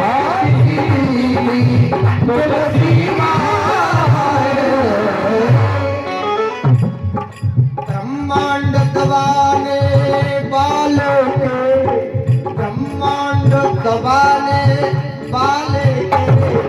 रही छाला है ब्रह्मांड तवारे वालों के अब रही भगवत छाला ब्रह्मांड तवारे वालों के अब रही भगवत छाला। सच्चिदानंद भगवान की जय हो। ब्रह्मांड दबाने वाले के दब रही बगल मृग छाला है। जो पूरे ब्रह्मांड को दबाए हुआ है उसकी बगल में आज छोटी सी मृग छाला दबी हुई है। एक हाथ में डंडा है, एक हाथ में कमंडल है, एक हाथ में छत्र है। 52 अंगुल के मेरे ठाकुर जी आज देवताओं का हित करने के लिए ब्राह्मण बन गए, छोटे से बटुक बन गए।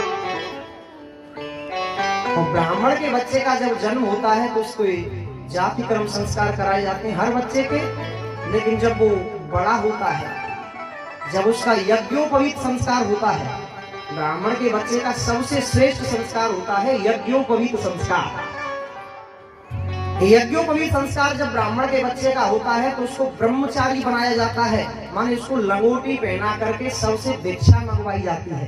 तो आज मेरे ठाकुर जी देवताओं के लिए देखो क्या क्या कर रहे हैं, भिक्षा भी दे रहे हैं। भिक्षा सबसे पहले ठाकुर जी को माता अम्बिका ने भिक्षा प्रदान की, ब्रह्मा जी ने अपना कमंडलू प्रदान किया, कश्यप ऋषि ने मेखला धारण कराई, माता भूदेवी ने उनको बिछाने के लिए काले हिरण की चौड़ी का आसन दिया। अपने अपने आभूषण, अपने अपने जो है सारे वस्तुओं को अलंकृत कर रहे हैं ठाकुर जी को प्रदान करके। यक्षराज कुबेर ने दान पात्र प्रदान किया और सबसे प्राप्त करके ठाकुर जी जो है भिक्षा प्रदान कर रहे हैं। भिक्षा मांग करके देव गुरु बृहस्पति को ला करके दे दी ठाकुर जी ने। तो देव गुरु बृहस्पति ने कहा, प्रभु मुझे इतनी सारी भिक्षा से काम नहीं चलेगा, मुझे तो तीनों लोगों की भिक्षा चाहिए। क्यों जी, तीनों लोगों की भिक्षा कौन देगा मुझे? बोले ठाकुर जी तुम सब जानते हो, लेकिन मैं तुम्हारी जानकारी के लिए बता दूं, दैत्यराज बलि नर्मदा के तट पे, नर्मदा नदी के तट पे और यज्ञ कर रहा है। जाओ बलि के द्वार चले जाओ, बलि से तीनों लोगों की संपत्ति ले आओ। अब तो ठाकुर जी चटपट करते हुए छोटे छोटे पांवों में चरण पादुका पहने हुए हैं, चटपट करते हुए बलि की यज्ञशाला की ओर आ गए। बलि ने दूर से ही देखा कि एक ब्रह्मचारी महात्मा ब्राह्मण जो है मेरे यज्ञ में आ गया। बलि उठ करके खड़ा हो गया, स्वामी जी के चरणों में आकर के दंडवत प्रणाम करने लगा। स्वागतम ते नमस्तुभ्यम मन किम करवामि ते ब्रह्म ऋषि नाम तपः साक्षात् मन्ये त्वार्य बपुर।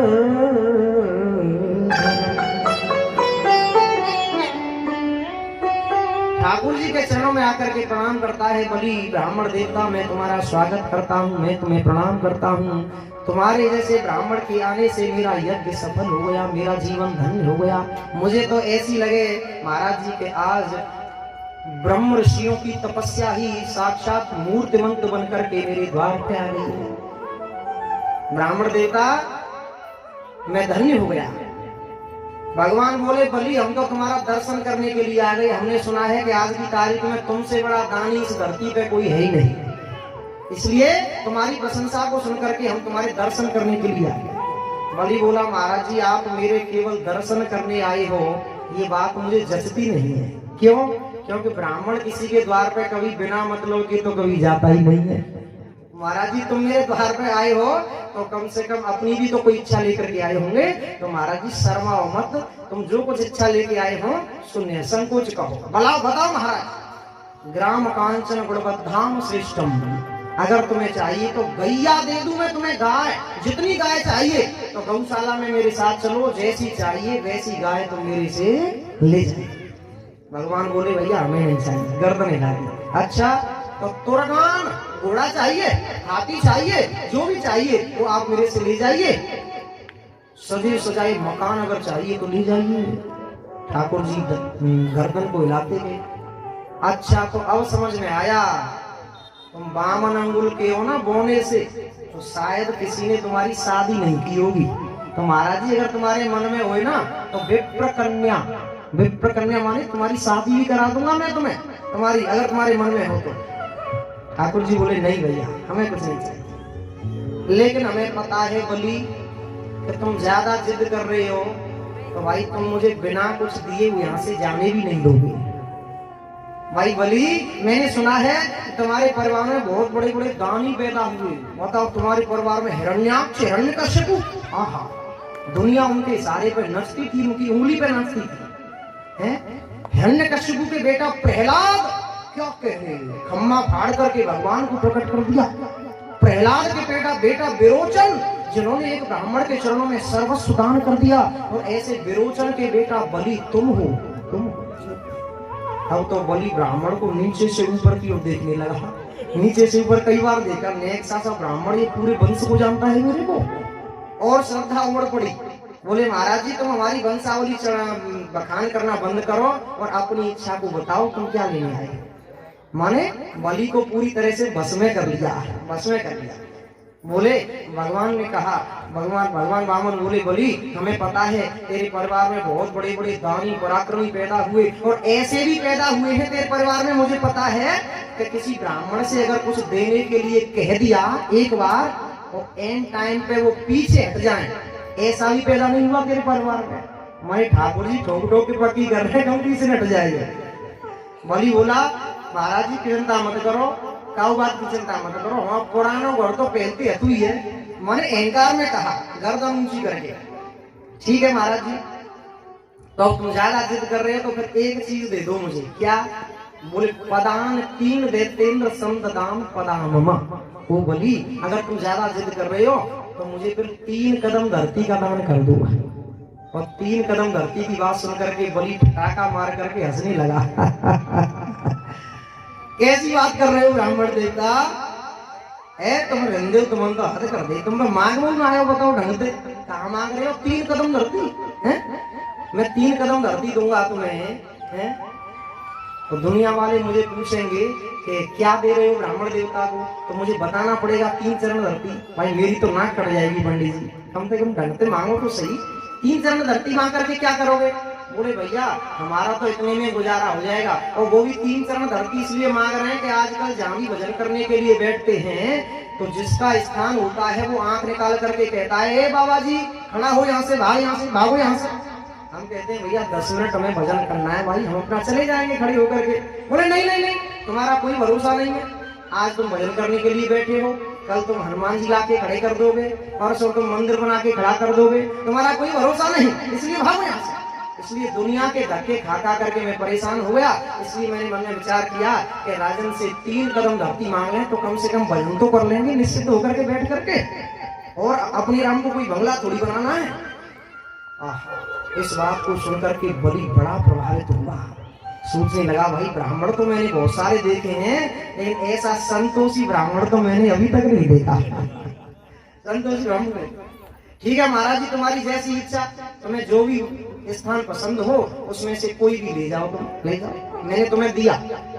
भगवान बोले ऐसे थोड़ी दिया, पहले तुम हाथ में जल लो, फिर हम संकल्प बोलेंगे, फिर संकल्प तो जल हमें दो, तब दान पक्का माना जाएगा।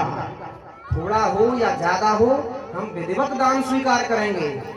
इस बात को सुनकर के शुक्राचार्य जी के कान खड़े हुए, सोचने लगे ये बोना बहुत देर से बात बना रहा है, भाई ये ब्राह्मण कहाँ से आ गया यहाँ पे, आज से पहले मैंने कभी इसको देखा नहीं, ये कहाँ से आ गया। शंका हो गई, आंख बंद करके ध्यान करने लगे, और भगवान ने टेढ़ी निगाह से देखा, सोचने लगे गुरुजी कुछ गड़बड़ करेंगे, इसलिए तुरंत बोले अरे भैया बलि जल्दी करो, हमें बहुत सारे काम है, देना हो तो दो, नहीं तो मना कर दो।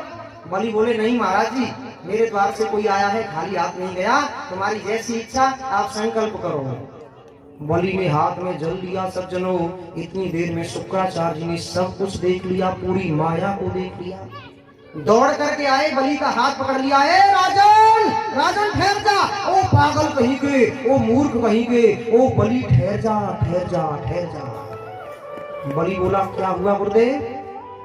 बोले पता है तुझे जिसे तू ध्यान दे रहा है, पता है तुझे, तू जानता है ये कौन है? बलि बोला वामन है, और कौन है? शुक्राचार्य जी बोले न तो ये बामन न 53, तो फिर ये कौन है? बोले निश्चित रूप से भगवान जो है विष्णु, छलिया विष्णु जो है वो आज निश्चित रूप से तेरे सामने बामन बन करके आया है। पहले तुम्हारे सामने मोहिनी बन करके ठोका मार के तुम्हें पागल बना गया, और वही विष्णु जो है आज पागल बनाने के लिए, तुझे बर्बाद करने के लिए तेरे सामने बामन बन करके खड़ा हुआ है। तू मना कर दे बिल्कुल इससे कि मैंने कुछ नहीं दिया, नहीं तो तुझे ये 3 चरणों में ही बर्बाद कर देगा। अब तो बोला महाराज जी गुरुदेव मैंने कितना विवश किया इनको मांगने के लिए, तब तो इनका मुंह खुला, और मुंह खुला तो 3 चरण धरती मांगी है, और आप कह रहे हो कि ये विष्णु बामन बन करके आ गया। तो मेरा कितना बड़ा सौभाग्य है गुरुदेव कि आज मेरे द्वार पर साक्षात परब्रह्म परमात्मा बामन बन करके मेरे सामने खड़ा है। कितना बड़ा सौभाग्य। और मैंने इनको वचन भी दे दिया है,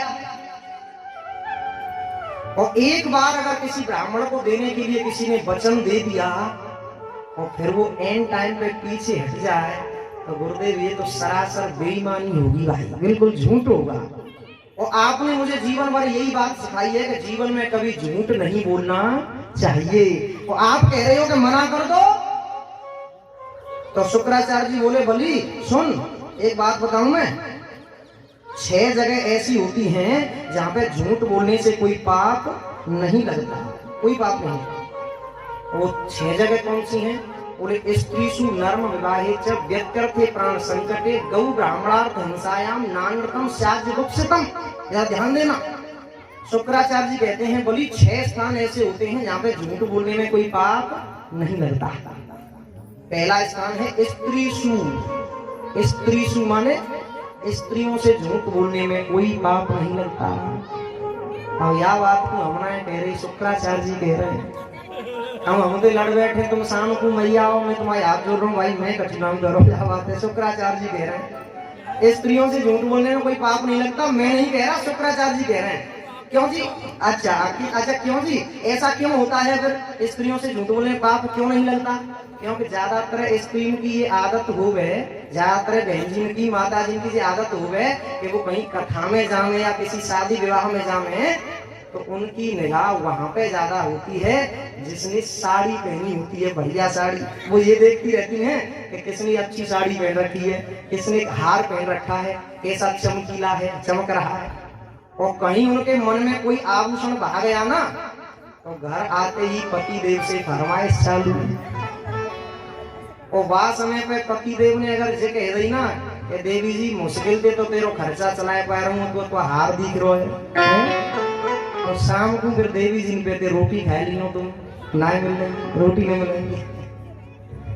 और उस समय अगर तुमने ये कह दिया अरे कैसी बात कर रही है तू देवी जी, तू हार की बात कर रही है, आने थे 1 तारीख आने थे, पहली तारीख आने थे, सैलरी बाद में लाऊंगा, तेरा हार खरीद के लाऊंगा, चिंता मत कर।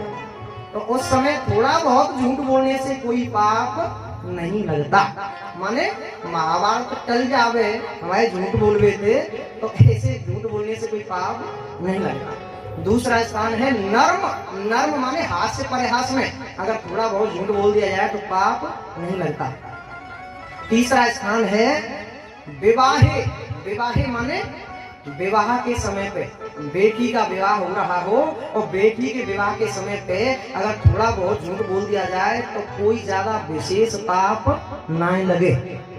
हमारी कन्या, हमारी बेटी बीए फर्स्ट ईयर में पढ़ रही हो और हम कहते हैं कि बीए फाइनल कर ले हमारी बेटी, तो कोई ज्यादा झूठ पाप नहीं लगे। और बाई चांस 5वीं में 3 बार फेल रह गई हो हमारी बेटी, वो हमने कह दे कि बीए पास है, फाइनल कर ले जाने हैं। और फिर जब बैंक में अकाउंट खोले हुए जाएगी और मैनेजर साहब कहेंगे कि साइन करियो बहन जी, और साइन करते समय वो 6 टाके से गुड़ बनावे हैं, बताओ। इसलिए ज्यादा झूठ बोलने से पाप लगता है, थोड़ा बहुत झूठ बोलने से पाप नहीं लगता। बोल वृंदावन बिहारी लाल की जय हो। हमारे मध्य में हमारे बड़े भाई चौहान साहब पिंक सिटी से आए हुए हैं, जिनके यहाँ पे ठाकुर जी की कृपा से 2 साल पहले हमारा कार्यक्रम हो चुका है, कथा हो चुकी है। हम सबके मध्य में पत्नी सहित पधारे हैं, बहुत बहुत धन्यवाद है। व्यासपीठ से बहुत बहुत स्वागत है आपका। थोड़ा बहुत झूठ बोलने से कोई पाप नहीं लगता। चौथा स्थान है गौ ब्राह्मणार्थ हिंसायाम।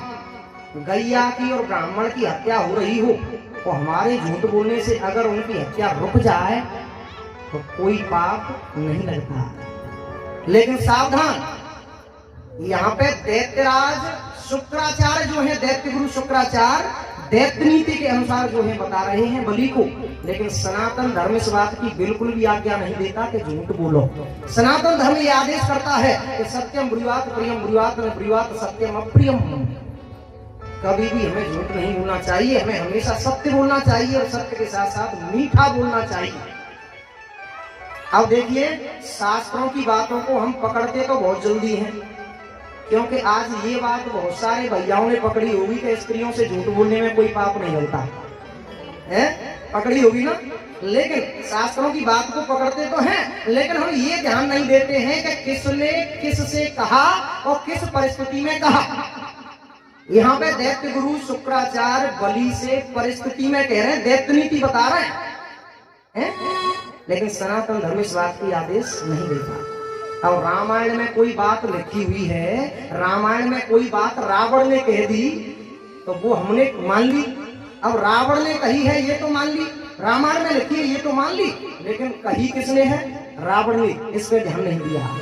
रामायण में कोई बात कह दी, ढोल गंवार शूद्र पशुनारी सकल ताड़ नाटे अधिकारी। अब हमने पकड़ ली कि रामायण में लिखी है कि स्त्रियों को दंड देने में कोई पाप नहीं लगता है, ताड़ित करने में, बताओ। लेकिन हमने ध्यान नहीं दिया कि किसने इस बात को किससे कहा और किस परिस्थिति से कहा। ये समुद्र ने कहा है भगवान श्री राम से, है ना, ढोल गंवार शूद्र पशुनारी। तो हमें संदर्भ पे ध्यान देना चाहिए। कहने का तात्पर्य यह है कि दैत्य गुरु शुक्राचार्य दैत्य नीति के अनुसार झूठ बोलने के लिए कह रहे हैं, अन्यथा की स्थिति में सनातन धर्म झूठ बोलने का आदेश नहीं देता। झूठ बोलने के लिए भी प्रेरित किया शुक्राचार्य जी ने बलि को लेकर, फिर भी बलि अपने वचन से नहीं हटे। जब वचन से नहीं हटे तो तिल मिला करके कहने लगे, मूर्ख कहीं के, मैं तुझे समझाने का प्रयास कर रहा हूँ और तू मुझे बार बार समझाने का, तू मुझे उल्टा जवाब दे रहा है। जब मैं तुझे साथ देता हूँ तेरा श्री यश लक्ष्मी सब समाप्त हो जाएगा। साथ देकर के तिल मिला करके गुरुदेव वहां से भाग गए। अब तो भगवान बामन बोले, भैया आपस में क्यों झगड़ते हो भाई, नहीं देना है तो मना कर दो, हमने पहले ही कहा था कि हमें कुछ नहीं चाहिए। बलि बोला, भगवान ब्राह्मण देवता मेरे द्वार से आज तक कोई खाली हाथ नहीं गया, तुम तो अपना संकल्प करो। तो ठीक है भैया, जल लो फिर अपने हाथ में। बलि ने जल उठाया। अब पुराणांतर प्रसंग आता है कि उसी जल के पात्र में मच्छर का रूप बना करके शुक्राचार्य जी बैठ गए छिद्र में।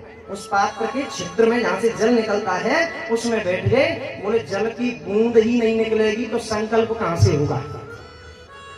भागवत जी में इसका प्रसंग नहीं है, पुराणांतर है।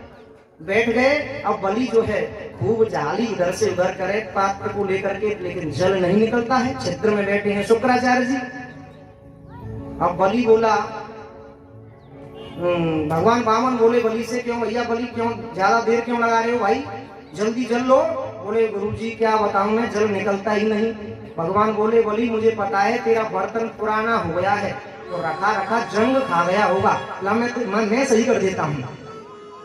भगवान समझ रहे कि गुरुजी गड़बड़ कर रहे हैं। गुरुजी गड़बड़ कर अपने कुशासन में से पेनी नुकुली कुशा निकाली और भगवान वामन ने वो कुशा जो है ऐसी निशाना बांध करके मारी कि वो कुशा सीधी शुक्राचार्य जी की आंख में जा करके लग गई। इसलिए शुक्राचार्य जी की एक आंख, दरवाजा बंद हो गया। गोविंदाय नमो नमः। एक दरवाजा बंद हो गया और तिल मिला करके शुक्राचार्य जी वहां से भाग करके खड़े।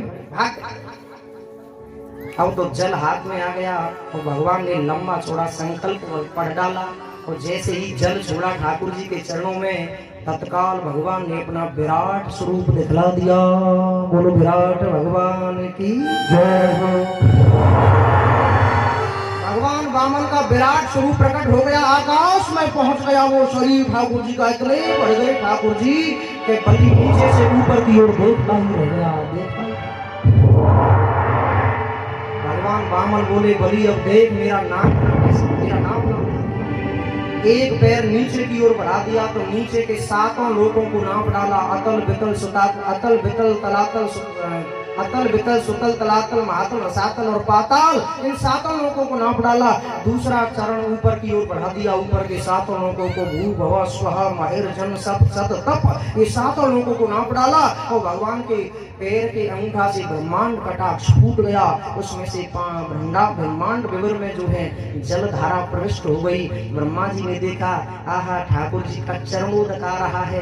ब्रह्मा जी ने ठाकुर जी का चरणोदक अपने कमंडल में स्थापित कर लिया, और वही जलधारा ब्रह्मा जी के कमंडल से निकल करके सीधी स्वर्ग में आ गई। स्वर्ग में आकर के उसके 4 विभाग हो गए, सीता, अलकनंदा, भद्रा और चक्षु। उसमें से अलकनंदा नाम की जो धारा है वो भगीरथ के द्वारा गंधमादन पर्वत पे तपस्या करते हुए भगीरथ के द्वारा गोमुख पे आकर के गिर पड़ी, और वही गंगा जी बन गई। बोलो गंगे मैया की जय हो। यही भगवतपदी है, यही विष्णुपदी है, यही भागीरथी है। अब तो 2 चरण पूरे हो गए ठाकुर जी के, और बलि से कहने लगे, बलि मेरा संकल्प 3 चरणों का था, तो मेरे 2 चरण पूरे हुए हैं, अब तीसरा चरण रखने के लिए मुझे स्थान बता। मैंने सब नाप डाला 2 चरणों में, तीसरा कदम कहाँ पे रखूं? बलि बोला, महाराज जी एक बात बताओ, धन बड़ा होता है कि धनवान बड़ा होता है? ठाकुर जी बोले, भैया धनवान बड़ा होता है, धन का मालिक होता है धनवान। तो महाराज जी तुमने 2 चरणों से केवल मेरा राज ही राज नापा है, मैं धनवान तो वही शेष बचा हूं प्रभु। लो मेरे प्रभु, अपने तीसरे चरण से मुझ धनवान को नाप ले जाओ, मेरे मस्तक पे धारण कर दो। और ठाकुर जी ने अपना तीसरा कदम बलि के मस्तक पे धारण कर दिया। बोलो भक्तवत्सल भगवान की जय हो। तीसरे चरण में ठाकुर जी को बलि ने अपने आप को दान कर दिया, अपने आप को दे दिया। लो प्रभु मुझे ले जाओ, मुझे ले जाओ। Complete surrender is known as the true service of God according to John Milton, the great philosopher of India. पूरी तरह से समर्पित कर दिया सज्जनों, समर्पित कर दिया। और भगवान गदगद हुए, गदगद होकर के बलि को सुतल लोक का राज देकर के वहां से चले गए। बोलो भक्तवत्सल भगवान की जय हो। आगे श्री सुखदेव जी वर्णन करने लगे, प्रिय परीक्षित, 9वें स्कंद में 24 अध्याय हैं, जिसमें से 12 अध्यायों के अंतर्गत सूर्यवंश है और 12 अध्यायों में चंद्रवंश है। सूर्यवंश में हमारे राम जी प्रकट हुए और चंद्रवंश में हमारे श्याम जी प्रकट हुए। तो पहले राम जी की चर्चा करेंगे, क्योंकि राम चरित्र परम पवित्र और कृष्ण चरित्र परम विचित्र। तो ऐसे विचित्र कृष्ण की कथा बाद में, पहले राम जी की चर्चा करें। अयोध्या में भगवान श्री राम का जन्म होता है। अयोध्या माने क्या है, संक्षेप में चलना पड़ेगा, क्योंकि राम कथा तो 9 दिन चाहिए राम कथा के लिए। ये तो भागवत की कथा चल रही है, संक्षेप में चलना पड़ेगा। अध्यात्म के रूप में अध्यात्म व्यंगम करेंगे इस बात पर हम कि अयोध्या क्या है। अयोध्या माने, अयोध्या ये काया, ये शरीर जो है ये अयोध्या है, और इसमें रहने वाला जो जीवात्मा है वो दशरथ है। जरा ध्यान देना, अयोध्या सरयू के किनारे पे बसी हुई है। सरयू माने भक्ति, भक्ति। और जब इस शरीर में भक्ति बहती रहेगी, निरंतर ठाकुर जी की भक्ति प्रवाहित होती रहेगी, तो इस शरीर में रहने वाला जीवात्मा जो दशरथ है वो जितेंद्रिय बन जाएगा, जितेंद्रिय। और उसके यहाँ पे राम लक्ष्मण भरत शत्रुघ्न पैदा हो जाएंगे। भगवान श्री राम मैं ठाकुर जी ये कहते हैं कि मुझे साकेत धाम में सारे सुख सुविधाएं हैं, लेकिन माँ बाप से जो बच्चों को प्यार मिलता है वो प्यार मुझे कभी भी नहीं मिला। इसलिए ठाकुर जी आज बालक बनकर के अयोध्या में आए। सज्जनों, माता कौशल्या के सामने जो है प्रकट हो गए, चतुर्भुज रूप में प्रकट हो गए। बोलो लक्ष्मी नारायण भगवान की जय हो। शंख चक्र गदा पद्म लेकर के जब प्रकट हुए तो माता कौशल्या को स्तुति करने लगी।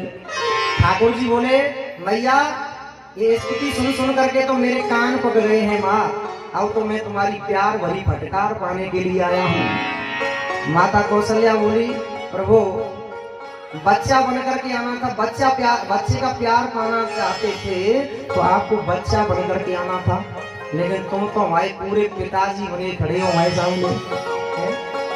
भगवान बोले, माता जी मैं जानता ही नहीं बच्चा कैसे बना जाता है, तुम ही सिखा दो। अच्छा बताऊं? बताओ। तो पहले तो ये शंख चक्र गदा पद्म जो है ना, इनको त्याग दो, इनको छोड़ दो।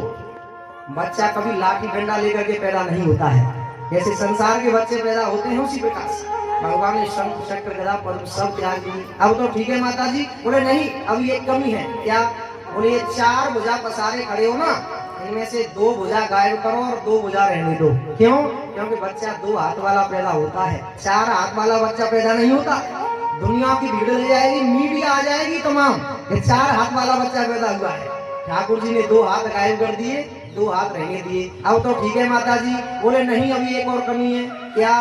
बोले ये कपड़े लत्ते पहने हुए हो ना, ये सब त्याग दो, क्योंकि बच्चा निर्वस्त्र पैदा होता है। ये पीताम्बर जो ओढ़े हुए है ना, ये त्याग दो।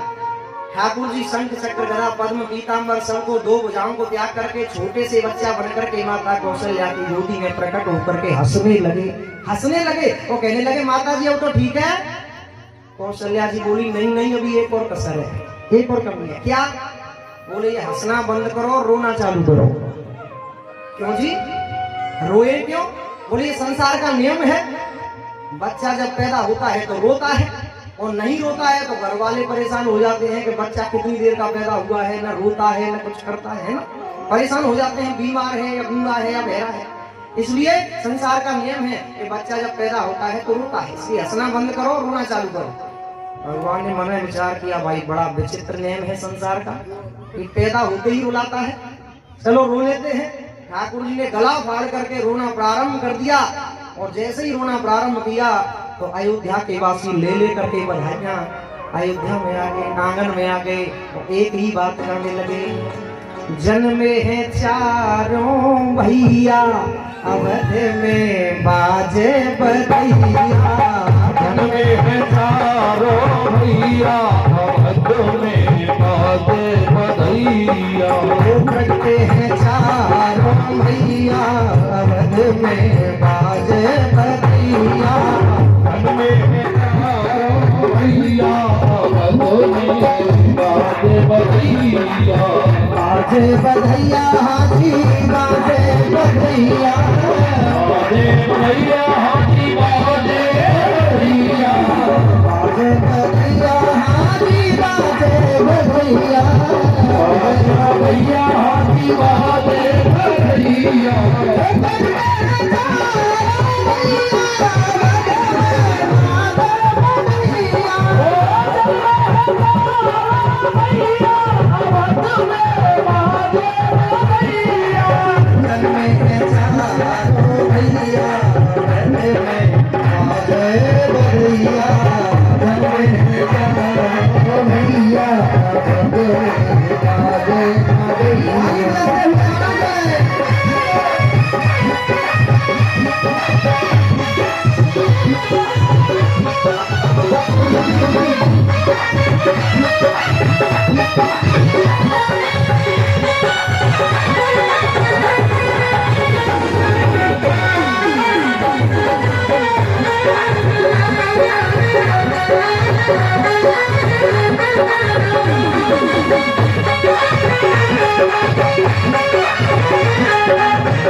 गलियन गलियन धूम मची है, गलियन गलियन धूम मची है, गलियन गलियन गलियन गलियन गलियन गलियन गलियन धूम मची है, गलियन गलियन धूम मची है, वो बाज रही सहनैया अवध में बाजे बधैया, प्रगति है 4 भैया अवध में बाजे बधैया,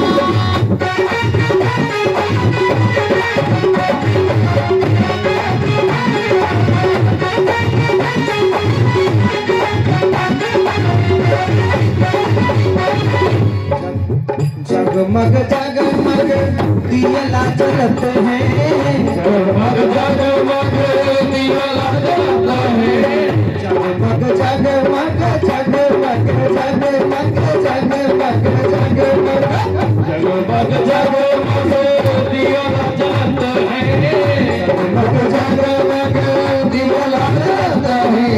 झिलमिल होत अखियाँ बदल में बाजे बदल, जगते सितारो भैया आवाज़ में बाजे बधैया, चल भैया अवध में बाजे बधैया, चारो भैया आवाज़ में बाजे बधैया।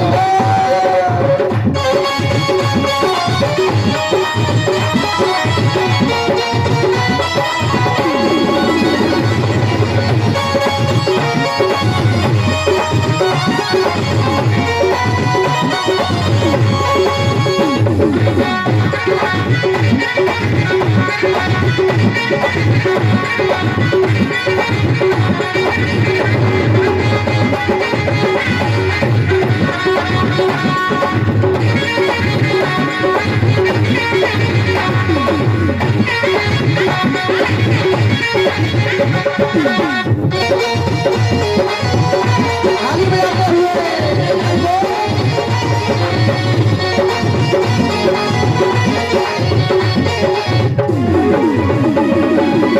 कौन लुटावे हीरा मोती, कौन लुटावे हीरा मोती, कौन लुटावे हीरा मोती, कौन लुटावे हीरा मोती, कौन लुटावे रुपैया अवध में बाजे बधैया, जगते सितारो भैया आवाज़ में बाजे बधैया, प्रगटे चारों भैया अवध में बाजे बधैया, जगते सितारो भैया आवाज़ में बाजे बधैया, जल में चारों भैया अवध में बाजे बधैया, जगते सितारो भैया आवाज़ में बाजे बधैया, जल में चारों भैया अवध में बाजे बधैया, और में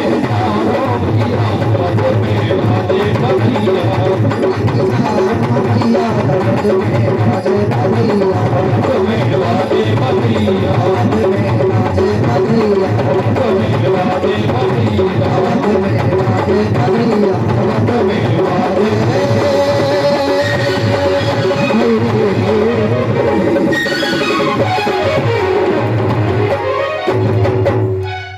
बोल चारों भैयाओं की जय है, अयोध्या धाम की जय है, जय जय श्री राम। सज्जनों, अयोध्या में 3 रानियों के माध्यम से 4 पुत्रों को जन्म मिला। प्रकट हुए ठाकुर जी, वही प्रकट कृपाला दीन दयाला कौशल्या हितकारी। श्री राम लक्ष्मण भरत और शत्रुघ्न पैदा हुए। भगवान श्री राम ज्ञान के प्रतीक हैं, लक्ष्मण विवेक के प्रतीक हैं, भरत वैराग्य के प्रतीक हैं और रिपुसूदन सद्विचार के प्रतीक हैं। वैसे तो राम जी के जन्म के, राम जी के अवतार के अनेक उद्देश्य हुआ करते हैं। राम जन्म कर हेतु अनेका परम विचित्र एक ते एका, लेकिन उनके जीवन का मुख्य उद्देश्य था कि निश्चर हीन करहु में भुज उठाए पन कीन और सकल मुनिन के आश्रम है जाहे जाए सुख दीन। ये उनके जीवन का मुख्य उद्देश्य था। कुछ समय के पश्चात विश्वामित्र जी आ गए अयोध्या में और भगवान श्री राम और लक्ष्मण को दशरथ जी से ले गए, मांग करके ले गए अपने यज्ञ की रक्षा कराने के लिए। यज्ञ की रक्षा करने लगे दोनों भाई। रास्ते में उन्होंने ताड़का का भी उद्धार किया ठाकुर जी ने और यज्ञ की रक्षा करने लगे। और जब यज्ञ पूरा होने लगा तो जनकपुरी से सीता के स्वयंवर की पत्रिका आ गई और भगवान श्री राम अपने भैया लक्ष्मण के साथ में विश्वामित्र जी के साथ में चल दिए। सज्जनों, धनुष यज्ञ हो रहा था। महाराज जनक ने जो है घोषणा की कि मेरी यज्ञ में बड़ा प्राचीन शिव जी का धनुष रखा हुआ है, इस धनुष पर कोई भी प्रत्यंचा चढ़ाएगा तो मैं अपनी बेटी जानकी का विवाह उसके साथ में कर दूंगा। अनेक राजा महाराजाओं ने प्रयास किया लेकिन कोई भी हिला नहीं सका। अंत में भगवान श्री राम उठ करके खड़े हो गए, धनुष के पास में आकर के प्रणाम किया, परिक्रमा की, एक हाथ से उठा लिया, प्रत्यंचा चढ़ाने वाले थे, तब तक तो उस धनुष के 2 टुकड़े हो गए। माता जानकी हाथ में वरमाला लेकर के आई और भगवान श्री राम के गले में वरमाला को पहना दिया। बोलो राघवेंद्र सरकार की जय हो। ठाकुर जी का विवाह हो गया सज्जनों। और आगे चल करके ठाकुर जी की ही प्रेरणा से 14 वर्ष का वनवास हुआ।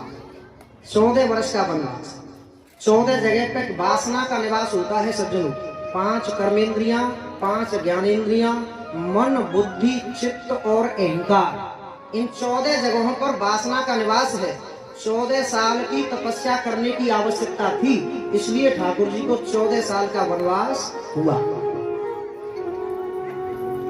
पंचवटी पर शूर्पणखा आई सज्जनों, रावण की बहन शूर्पणखा, सब राम जी की प्रेरणा से हो रहा है। माया से रूप बना करके आई है, छेल छबीली सुंदरी बन करके, लेकिन भगवान श्री राम ने लक्ष्मण के द्वारा उसके नाक कान कटवा करके उसको वापस भेज दिया।